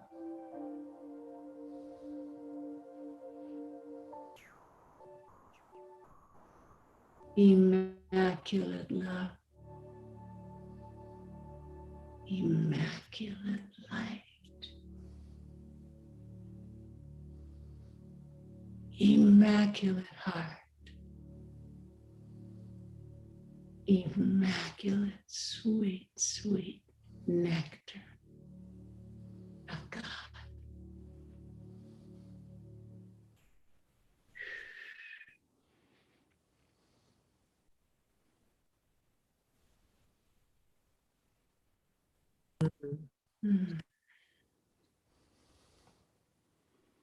Mm. Immaculate love. Yeah. In that immaculate love, she's the divine relationship that births the nectars of life, that feed us into our yes. Amen. Mm.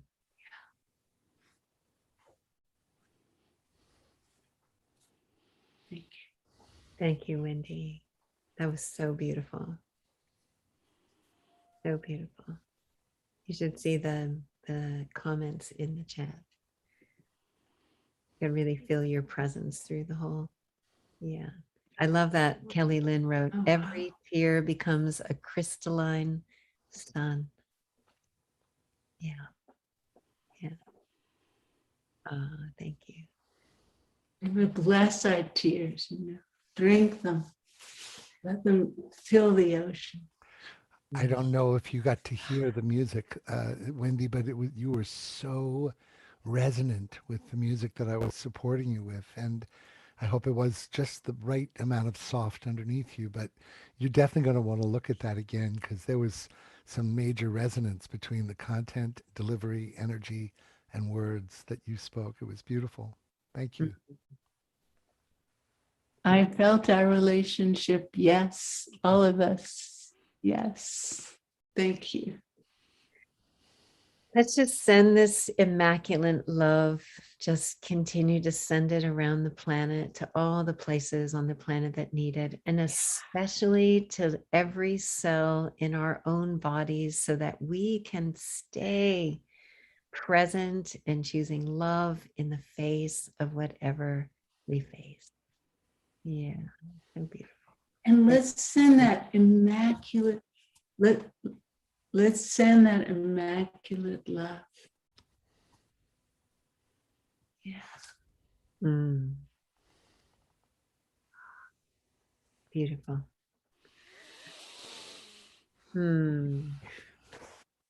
Beautiful. Well, Scott and Deborah, I want to hand this over to you for any announcements that you want to make before we kind of close on the main part of the show, and then we'll stay on a little bit longer. Gary and Sarah will share a little bit more of music and inspirations about the transformances, and any of our other presenters that are on might have some final words to share in our after time. So God.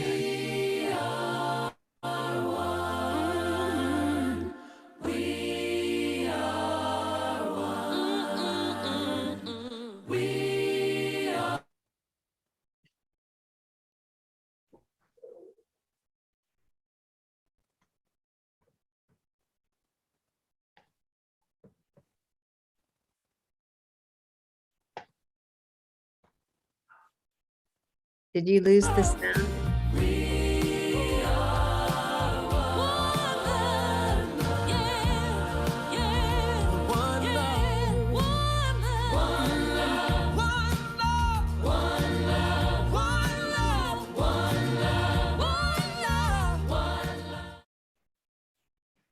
Hey, everybody. What a beautiful, beautiful show this has been. It's been a little challenging for me because my big computer died, kept freezing, so I had to switch to my little laptop. But I've just been so appreciating everybody's amazing contributions. And this is where we want to thank all of our broadcast partners, especially our friends at Unify. Thank you so much for every week carrying us. And also just a reminder, if people can mute themselves, our wonderful presenters, keep yourselves muted, that'd be great. Thank you so much. And there's still time. If you're watching on Facebook or on YouTube or on Alan Steinfeld's YouTube channel or on any of our broadcast partners, you can still come on into our Zoom room. We're going to have a really wonderful after show, some wonderful music, perhaps some meditation. It's going to be beautiful. Just go to globalpeacetribe.com, globalpeacetribe.com, and join us. And to continue with the announcements, here's my wonderful partner, Deborah Giusti. Thank you, Scott. And I want to start with some deep appreciation for Teresa, amazing show, for all the presenters, for the incredible energy, the beauty, the message. For Wendy, thank you so much for your support, and your poetry was amazing to cap this off. Thank you so much. Our shows are always amazing, but at the end, I'm just blown away. So thank you all so much. And thank everyone for your donations to Global Coherence Pulse. This is what they do. So please support them. Their link is going to be in our email that you receive on Monday with the replay. Thank you for all the donations to Saturday Night Alive. And please help promote Saturday Night Alive. Best way is your golden word. Word of mouth is the best way. So a good way is we have a promo video that's really fun. I'm going to put those links in the chat room, and it's always in our emails. You can share the promo video, and that will share with people what we do here and what we're about. And also, you can pay it forward. If you love the show and you want to gift it to your friends and family, we have a pay it forward link where you can sign them up. Also, if you'd like to help us create the show in the future, you can volunteer. And that's always in our emails as well. And I'm going to put those in the chat room. And if you'd like to support, like some of our generous sponsors are, and you'd like to sponsor a show and get your message out there, we can do that. And I'll put that in the chat room. And also, it's always in our email. And we are creating a new website that's going to be state of the art. You'll be able to view the show on the website, see all the replays really easily, and locate all of our special events that we're doing now, where we take some of our really top presenters and we give them a really intimate experience with you. So that's going to be coming soon, and that's because of your generous donations that's allowing us to create this forward. And next week's show is going to be amazing as well. I want to honor Jay Mayer and Jan Kaplan with their dedication for the show that they do every single season on Indigenous wisdom. And they're doing it again. This is going to be incredible. The theme is embracing Indigenous wisdom to protect the earth and her people. And Scott, can you show the promo video so people can see what it's going to be about? And Ramayan. Register at globalpeacetribe.com to be a part of this very special event.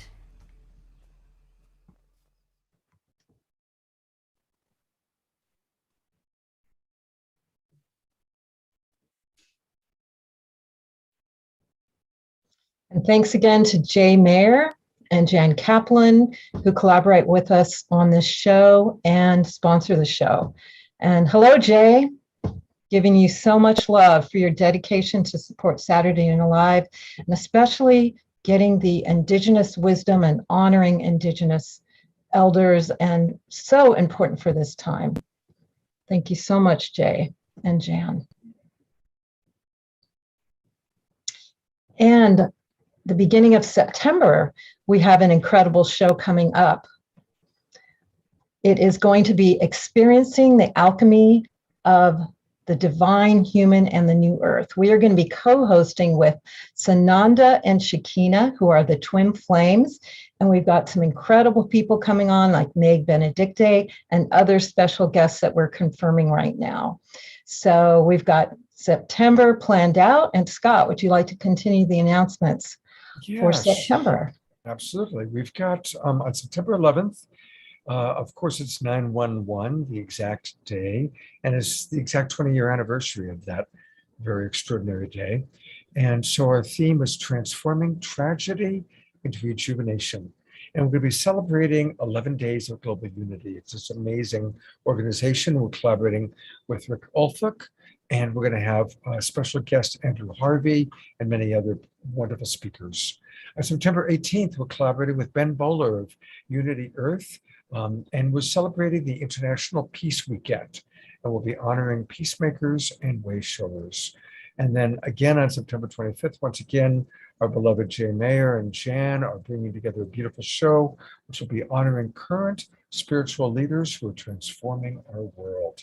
So we're really excited about that. Thank you again, Jay and Jan, for all you do to make Saturday Night Alive happen. And then the last announcement is I just want to let people know about tomorrow, my Sacred Sunday show. You know, I do shows every Friday night and every Sunday morning, in addition to Saturday Night Live. And we always bring some of the same people you've met that you really might want to hear more from.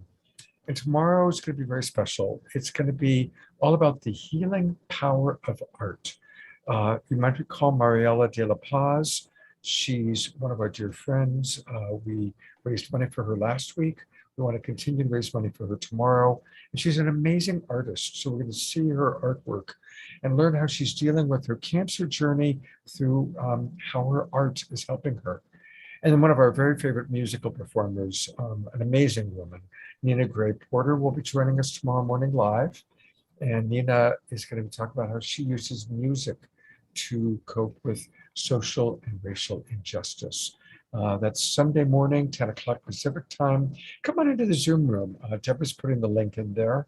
And our Sunday morning shows are always very informal. We have lots of Q&A, and it's always fun to interact with all of you. So thank you. It's just beautiful to watch how these shows grow and grow and grow. And we are about to go into the after show. And the after show is going to be really, really fun. So much so, and this is a little bit of a fun surprise for Teresa, our wonderful Jay Mayer, who creates these fun videos for us, created a special video just for introducing the after show. Let's take a look at it.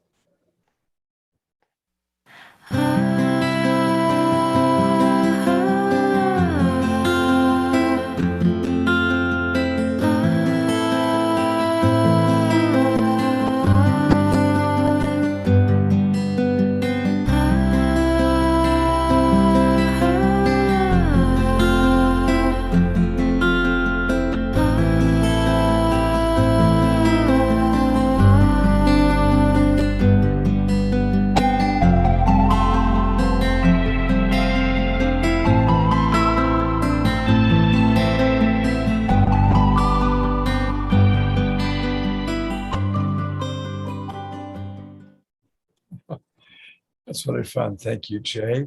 And I'm going to turn it over to our wonderful host, Teresa. Thank you. Thank you, Jay. You're always so sweet creating these beautiful little videos that just like bring in the energy, transitions and stuff. I really appreciate that. Thank you so much. And I know that you've been such a big supporter of Saturday Night Alive and really have helped carry this current for so long. So thank you for that. I want to, before we go to Gary and Sarah for some music, I know that Greg, you have been online all day, and I really want to acknowledge that. And I wondered if you might have some closing words so that you can get off to a good night's sleep and take care of you, because you're so important. But I wanted to come to you. And who's that beautiful Well, this hairy is cat? this is where I have to go. The door to the studio has been closed all day, and they miss me. Oh, beautiful. So it's dinner time and it's Yeah. yoga time. They're missing. We have a yoga ritual every night at 10 o'clock. We do our yoga together, and Nice. they're waiting for me. So, Teresa, I just want to echo everything that has been said tonight. It's such an honor to share this time. It actually went by very quickly. And I want to thank you and Scott and Deborah and the team for this extraordinary vessel that you've created for human hearts, human souls, and the community that comes with this. It's always important, but it's vital now that we have somewhere where we can be to feel that we're not alone and we're not supported, because it's easy to fall into that illusion if you live in the mainstream world. Yeah. So thank you for creating an alternative to the illusion that is the reality. And the reality is that we are one, that we are connected through our hearts. A new world is emerging, and we have this opportunity to reflect in the world that we're creating what we believe to be true in our hearts. It's a rare and precious moment. And thank you for sharing it, and thank you for inviting me into this very sacred space. And Jess, if you're still watching, or if you watch later, wow, what a really, really powerful piece of music. And my heart is still singing. So thank you for making it possible to be here tonight. Love you all. Thank you. Thank you so much, Greg. Have a sweet night and have fun with those kitties and everybody. They're hungry kitties. Okay. Bye-bye. Thank you so much. And Marshall, I'm just sensitive to you. Are you all right to hang out just for a little while? I'd love to bring your voice in one last time. Okay, great. And Michael, I know you are in jet lag mode, and I just want to check in to see if it would be nice to have you have some closing words, and then you can stay or go if you'd like. Jet lag simply means that I'm freed up from any time constraints. Oh, good. I'm sort of floating in the now. Okay, good. All right. Well, let's just go. So Scott and Deborah have made this extra time for those of you who are still hanging around, and we have almost 300 people still hanging around. So it means that somehow this last couple of hours has been nourishing for you. And I'm so grateful, because that's what we intended in the beginning, that this exploration of the new science and the new story and the new song would just help to reinforce our capacities, ignite our capacities to keep choosing love over fear, and to keep opening our hearts in the face of what's coming, and to have that fiery hope that we talked about with Michael, to just navigate through these times. So thank you for staying. And I wanted to turn it over to Gary and Sarah and to talk a little bit about their transformisms, and to also play some music and to just offer your heart. This is a kind of hangout time for us, just to have a fun time together. And then after you guys share, we'll just open it up to the rest of our presenters to see if they have any extra words of wisdom they want to offer. So, Sarah? I'm here. Hi. Gary. What do you want to do with this wonderful moment in time? I had a thought of playing beautiful and audio and doing spotlighting on people, but maybe you want to do something live or just talk about it. I don't know. Well, I did have an idea of doing something live. Okay. So shall we do it? All right, let's do it. All right, let me plug myself in. Goodness gracious. Great Yes, quite. balls of fire. There we go. All right. Yeah.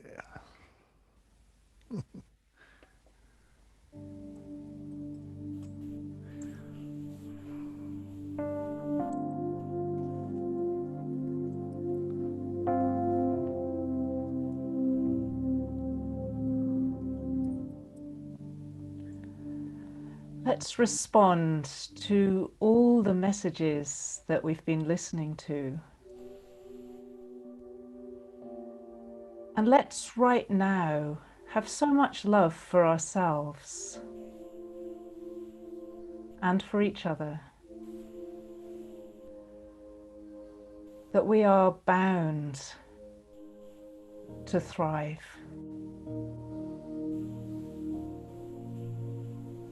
Let's have so much love for ourselves that we can play with what's going on, that we can laugh with each other and make light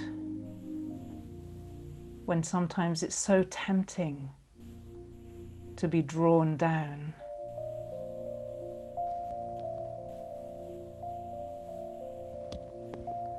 Let's have so much love for ourselves that we appreciate, we can see the world, we can feel the world, we can live in the world with grace, with joy, with playfulness,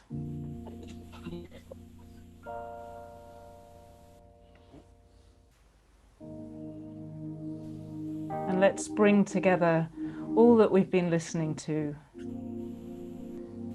through this last few hours. Let's integrate it in our hearts and our bodies and our worlds. And let's take it forward with us. Share with others. And share our appreciation of each other in these moments that we have spent together.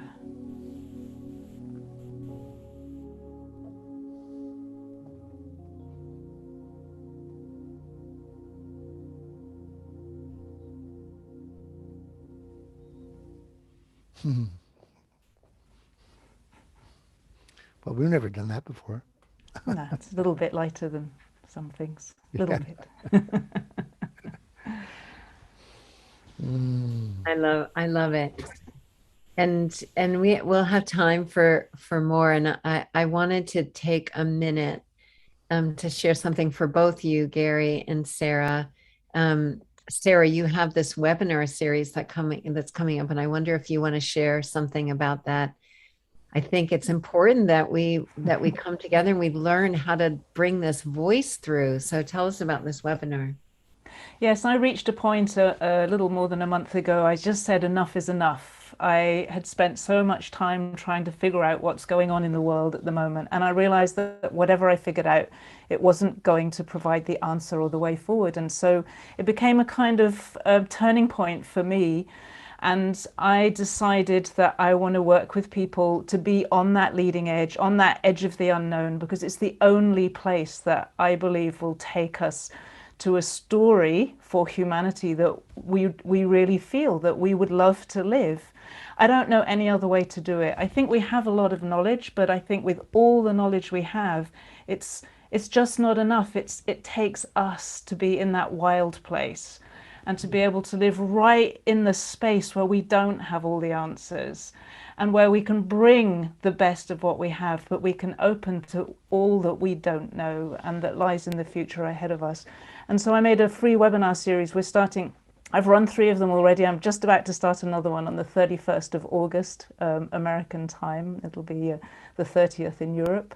And it'll be 4 weeks completely free. And we're going to just start to explore the real inner technology of creating a new story. Because it's easy to talk about it, but to actually do it, as Greg said, is a genuine challenge, because we have to change the stories that are kind of primed into our being. We have to have the courage to speak over and over again and to live and to breathe a different story. And so that's what we're going to be doing together.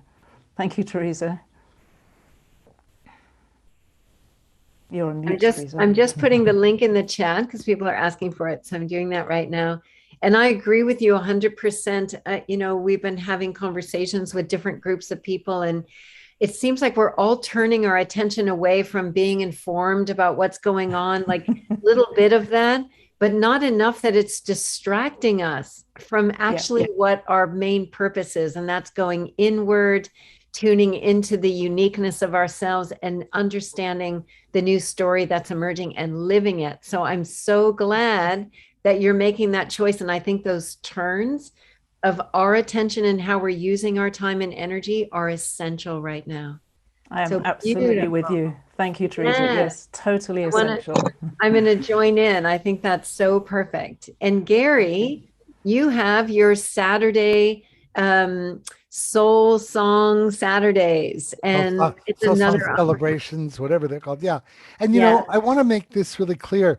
The Soul Song process is available for an individual or a couple or a family or a group of people working together, and to create a soul song together that you guys will craft with me helping you, and it becomes something that you can play forever. It's a wonderful, it generally takes about an hour and 15 minutes for individuals and a couple and maybe 2 hours for a team, but it's a beautiful experience, and everyone that has done it has really, really gotten a lot of value from it. And I just love you to join me on it. So Gary, it's wisdomoftheworld.com/soul song is the promo I don't see, but that's okay.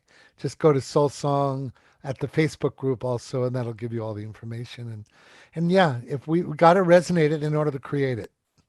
And the frequency at which we vibrate is the frequency at which we create. So that's what the goal for Soul Song is all about. So beautiful. Well, stay on. We'll have one last thing from you, Gary and Sarah. Maybe there's a song from you, Gary. Maybe there's something, we'll see. But we'll round off. We'll close out our hour with the two of you. May I just say, Jess, God, if you're still there, what a luminous, luminous offering. I just thank you so much for the gift you gave us tonight. So beautiful. She's not with us. She had to go because she was taking care of a friend, and she chose to come on for us. She worked it out, and she was there for that time, gave her 100%, and then it's gone. So we'll send her some big love, and with whatever she's facing tonight. Let's go to Wendy. You're not muted right now, so I'm going to go to you first, and I'm going to see if you have anything that you want to share, some words into the space right now.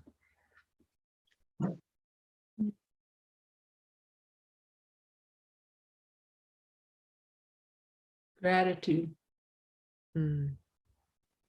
Just, I'm so grateful for gratitude, for our shared grateful heart, because I know that gratitude opens the door. And I'm so grateful for all of your generosity. Because if ever there's a stuck moment, if we give something, a penny, a hug, it opens the door. Yeah. And I'm just really grateful to be here. Thank you, all of you. We loved your poem.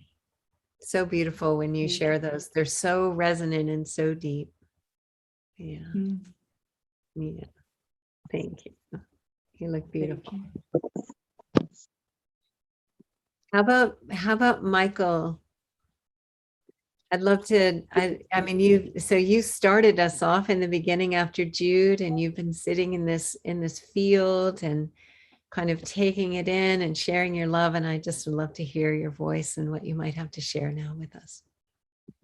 Thank you, Teresa. I just want to add to what Wendy said. For me, gratitude is how we say yes and thank you to life.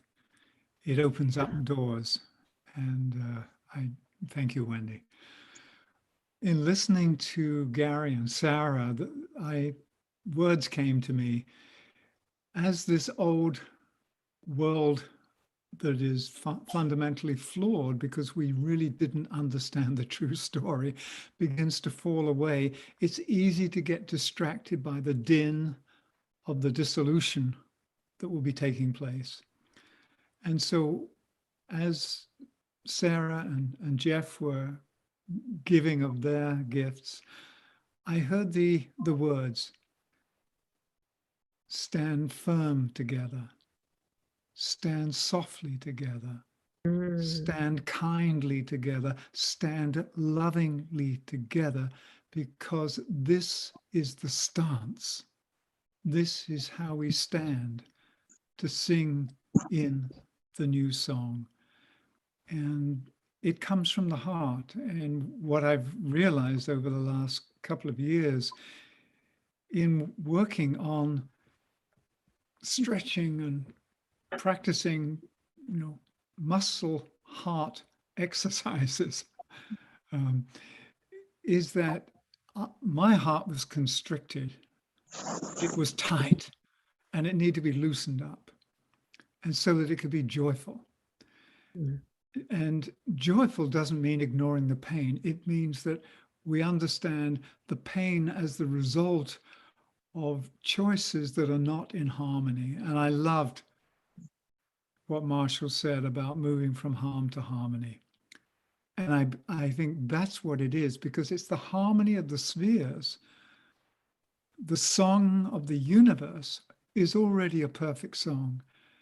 And our task is to listen and to amplify that song through the human heart, through our actions, so that the love of the Creator becomes the new note that creates, if you like, this new longed for society, which is based on mutual respect, based on love. And it's not about using more words to describe it. It's as Sarah says, we're doing it now. Now's the time to manifest what's been germinating on the inside for eons. And it's reached a point of quickening where it's ready to burst forth. So the presence of a greater love is waiting to be born within every human heart, is waiting to be born within the one human heart. And those are all the words that can be shared from me at this time. Gratitude to all of us. May we rise in love together and lift all life with us, and be lifted by the presence of a greater love that holds us continuously in its embrace. Thank you. Thank you so much, Michael. The presence of a greater love is being born in the human heart. It really is. I can feel it. We can feel it. And it's such a tender and beautiful thing. And you express it so, so beautifully. Thank you. Thank you so much. More to come. More to come. How about Marshall? I'd love to bring your voice in, especially after that. Causing a harmony. Let's do it. That we are. That we are. Right now. Right now. Boy, so many beautiful expressions just in this little after time. It's almost challenging to add to it. As there's such purity to all that's been said.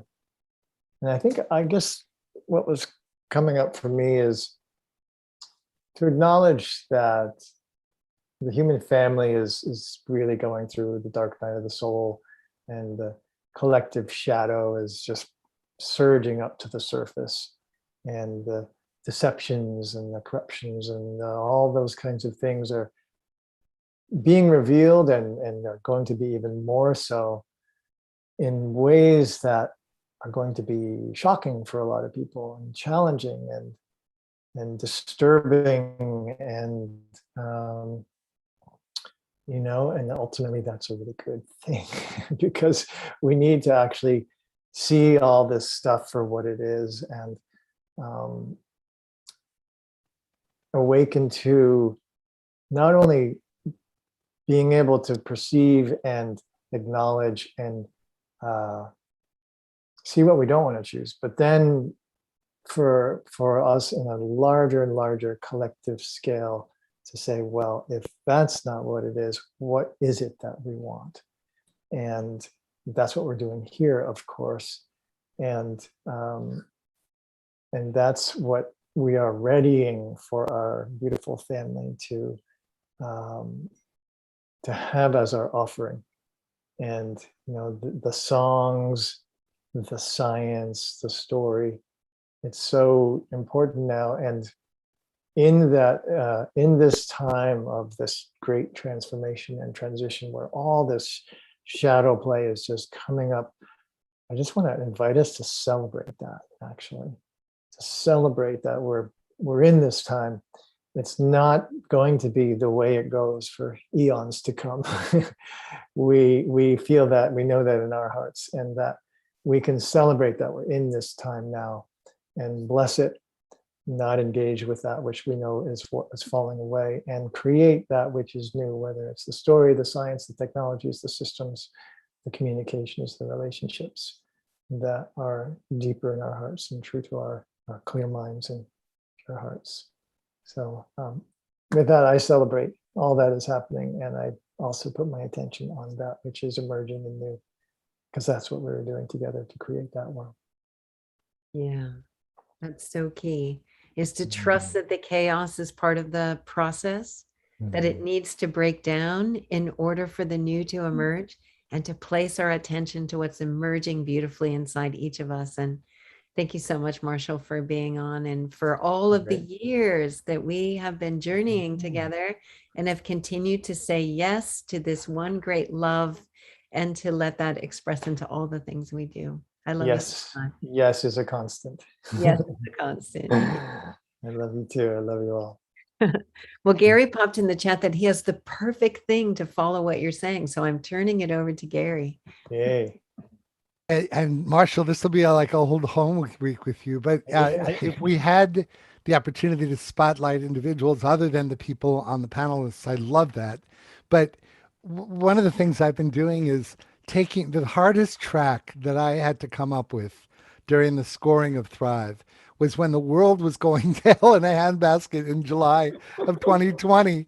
And I had to write the final cue, remember, Marshall, of the uplifting, we can do this, life will win, and everything. The world was like, I was watching way too much media.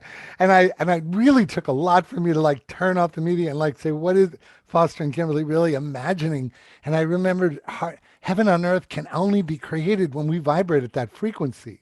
And so I just was for days kind of feeling, what is this music? And got to support everybody feeling, we've made it, we've done it. So I'm going to play the final cue from Thrive before the credits. And I want to encourage people to imagine this new story as not only a love story, but a triumph from a cliffhanger. Like we did it. And so we can all vibrate at the frequency of we did it, and life did it, and love did it. Love came through us and did it. And so it's 4 minutes long, and it's designed to, when you listen to it without the words over it, it's designed to uplift your frequency to the yes of life. And so I'm just going to share it, and I encourage you to do whatever, including move your body, whatever brings you joy as you listen to this music of yes.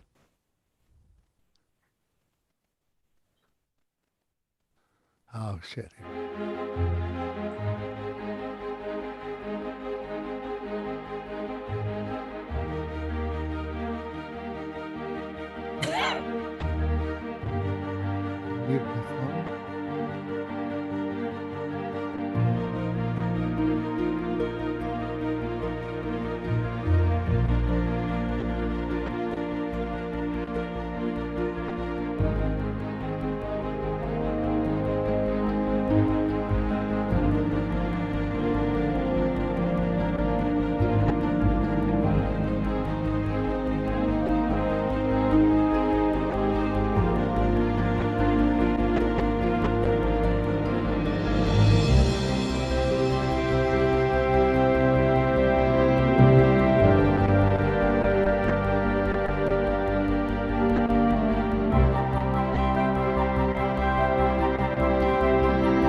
I just love when we listen together. It's another way to cultivate aligned vibrational intelligence. It's just we don't listen to things anymore, right? So thank you for letting me share that triumphant download that was inspired by Foster and Kimberly's sequel to Thrive. And please see it if you haven't, thriveon.com. Anyway, I thought it'd be a perfect way to practice what the vibration of triumph and love conquers all sounds like. At least I hope that's what it sounds like. Oh yeah, That's beautiful. Beautiful. totally brought it. That's beautiful. Goosey bumps. Yeah. I'm gonna spotlight a couple of people, and so Wild Monk Jerry is like, yes, he's been on the show with us all night. I know he's been sponsoring some shows, and I just wanted to give you a moment to bring your yes in. So great that everybody wants to say yes. Yeah. Yes. That's what an inspirational show tonight. I love the definition of inspiration: to breathe life into. Yeah. Thank you You're so best. much. Beautiful. Thank you for joining. And Jay, I wanted to give you a moment to add your love and energy into the space and maybe share a little bit about next week's show. Well, I must say, it's almost every week I'm going, well, that was our best show. But I'm sure tonight, without a doubt, is, the best that I can remember. And we've had some outstanding shows. So yes is the first word of power, in my writings and stuff. Yes, and gratitude. Thank you are the next two words of power. So I'm just thankful to be in a position to sponsor some shows, and the Indigenous show next week is the first show where I'm like fully hands-on, and it's going to be really special with Uncle, I can't pronounce his name, but and Gag, and Jan can pronounce his name, and Gangag, and he is an Eskimo that came from a village with 4 huts. And they are the closest thing in Greenland to the Arctic Circle in the North Pole. And his wisdom is so profound and is so full of joy and so pure. We just have a great lineup. We're going to be talking about Line 3. Speaking of lineups, we have a live broadcast from the Lakota Peoples Project for Line 3. And we're going to get some real timely updates on what's going on. We got a communication that the Congress is sending a bill to the president, to halt construction of Line 3. So this is really important. All your blessings are really, they count. This is a time right now. The Global Peace Tribe is a force for good on the planet, and it counteracts a lot of the negativity, and we're all part of it. Everyone here is so important to the success of the Global Peace Tribe. Thank you so much, Jay. Thank you. It sounds like a powerful, powerful show, and I'm glad this is the first one that you're taking full responsibility for. I'm excited to see what happens with that. It's good. It's like a real responsibility to kind of carry in, and it's going to be fun to see what you create. And Sean, I see that you've been on with us this whole time. Beautiful smiley face and just kind of breathing in and out. And I wondered if you wanted to bring your voice in. Oh, thank you. I'm just enjoying all the amazing healing energy today. Normally I don't come on here. I like to promote it on Facebook, but I felt guided, and I'm so glad I did, to be around all the amazing healing energies today. Thank you. Thank you. Thanks for your presence. Yeah. Well, we're just coming to the end. I wonder, Scott or Deborah, Deborah's already gone, but Scott, if you want to say something before we close with maybe a little music or a little bit from Sarah and Gary to close us out. Yeah, thank you. Again, just what a beautiful show. Thank you, Teresa, for all the work you do. Thank you, Wendy Grace, for your support. And thank you, everybody, for watching. I think the only thing I want to remind people of is if you're enjoying the show, which based on the comments, almost all of you are, please share this. This is how we grow our audience. So share it out. If you're on Facebook, share it on your wall, share it in your group. We also will have a YouTube version of the show that'll show up probably on Monday. So share this out with everybody. That's how we grow. Thank you for all of your contributions, contributing to Teresa. In fact, speaking of that, let's one more time, I want to bring up the Q code. It's kind of like our fun new toy that we get to play with. So a reminder that if you haven't donated it yet to Teresa, a wonderful way to do it is by taking your phone, putting it on camera mode, go up and put it real close. And what will happen is you'll see a little bar that goes up at the top of your cell phone, and it says click here, and that's what opens you to the browser that takes you to where you can donate to Global Coherence Pulse. What an amazing show. Let's support Teresa. She works so tirelessly to make this show and to make Global Coherence Pulse happen. Her Islands of Coherence project and all that she does. So let's really support Teresa.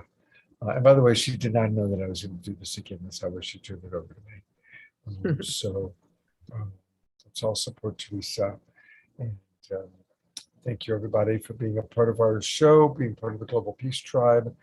And every one of you is playing an important role in this planetary transformation, in this creation of a new paradigm. So thank you, each and every one of you.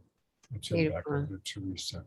Thank you so much, Scott. And thank you for everybody that made a contribution to the Global Coherence Pulse. And that's how we're making this possible, is that everybody gives a little bit and we can make something happen. And we have a generous donor who offered a $2,000 matching grant. So we're hoping that we can raise that money and get that matching grant in so that we can cover some of the expenses to do this and keep pulsing the planet with more love. Yes. So Sarah has a little something queued up, I think, for us, Gary said. That would be the perfect closing for our time together. So Sarah, I want to turn it over to you and thank you again for coming on. I really appreciate your presence and all that you're doing and look forward to your webinar. Thank you, Teresa. Yes, I'd like to play something which is one of the very early pieces that Gary and I created together. And it's really dedicated to you, to every single person who's here.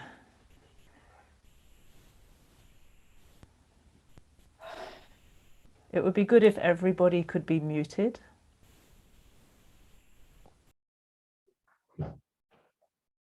Do you know how beautiful you are?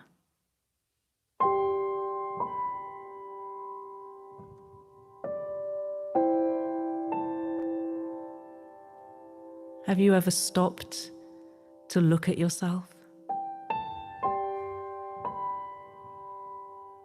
To see yourself in your truth?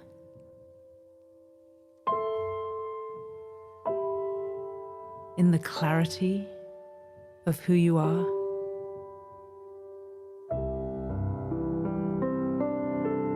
In your magnificence?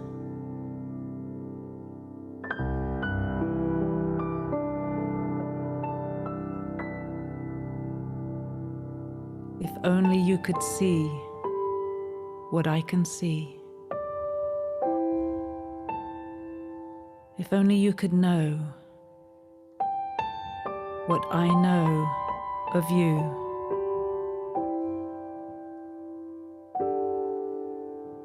You would stand before yourself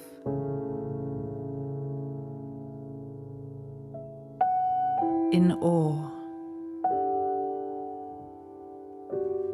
You would see yourself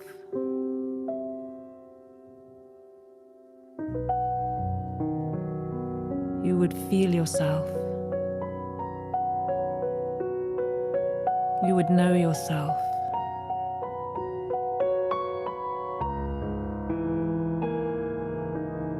And so I invite you in this moment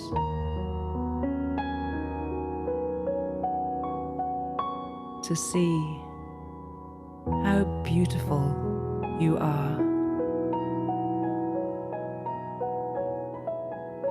to see yourself in clarity,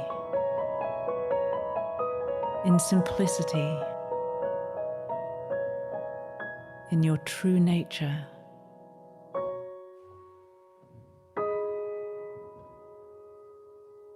I invite you to see yourself.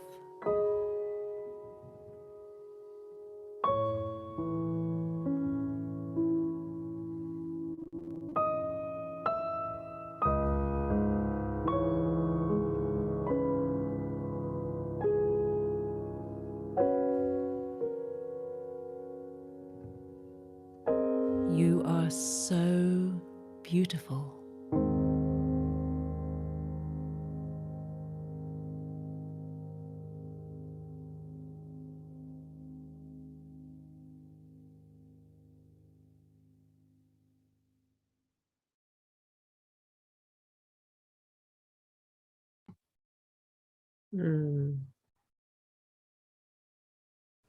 We are so beautiful.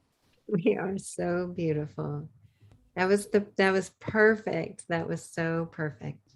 And look at us. We're so beautiful. I want to take like a screen grab of this gallery view I have right now. And I just want to thank everyone who joined us tonight, all of the beautiful comments. If you want to save the chat, I know there were beautiful links shared and you might want to go back tomorrow. There's 3 little dots next to the smiley face at the very bottom where you post your message. And if you click on those 3 little dots, there's a link to save the chat and it will download on your computer. And so you have all of the links and you can access all of these wonderful people and connect with them.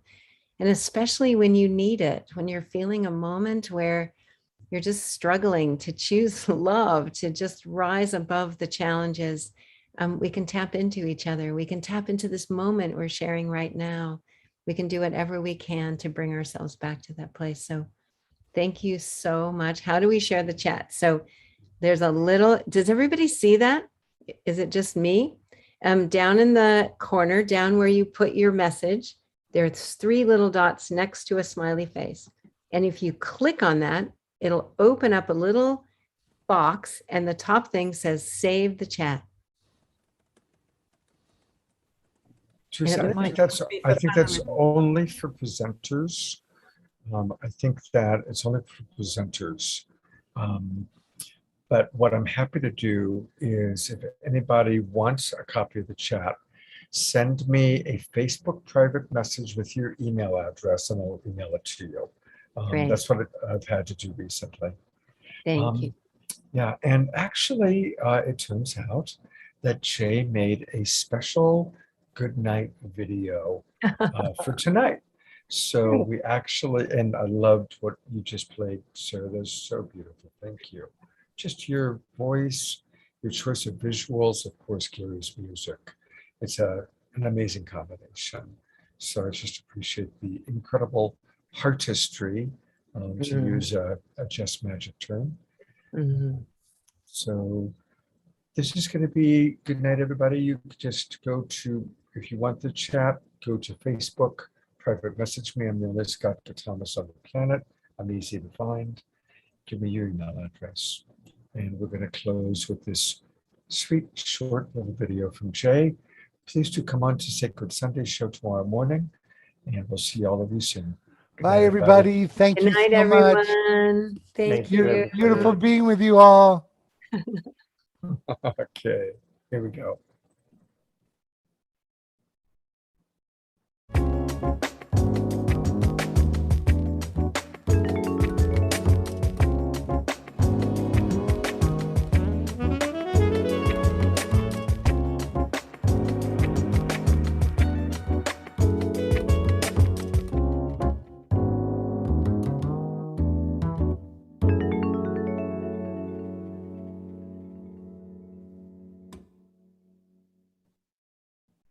I love that little angel taking us away. I will go to gallery view so they can wave. Good night, everybody. Good night, everybody.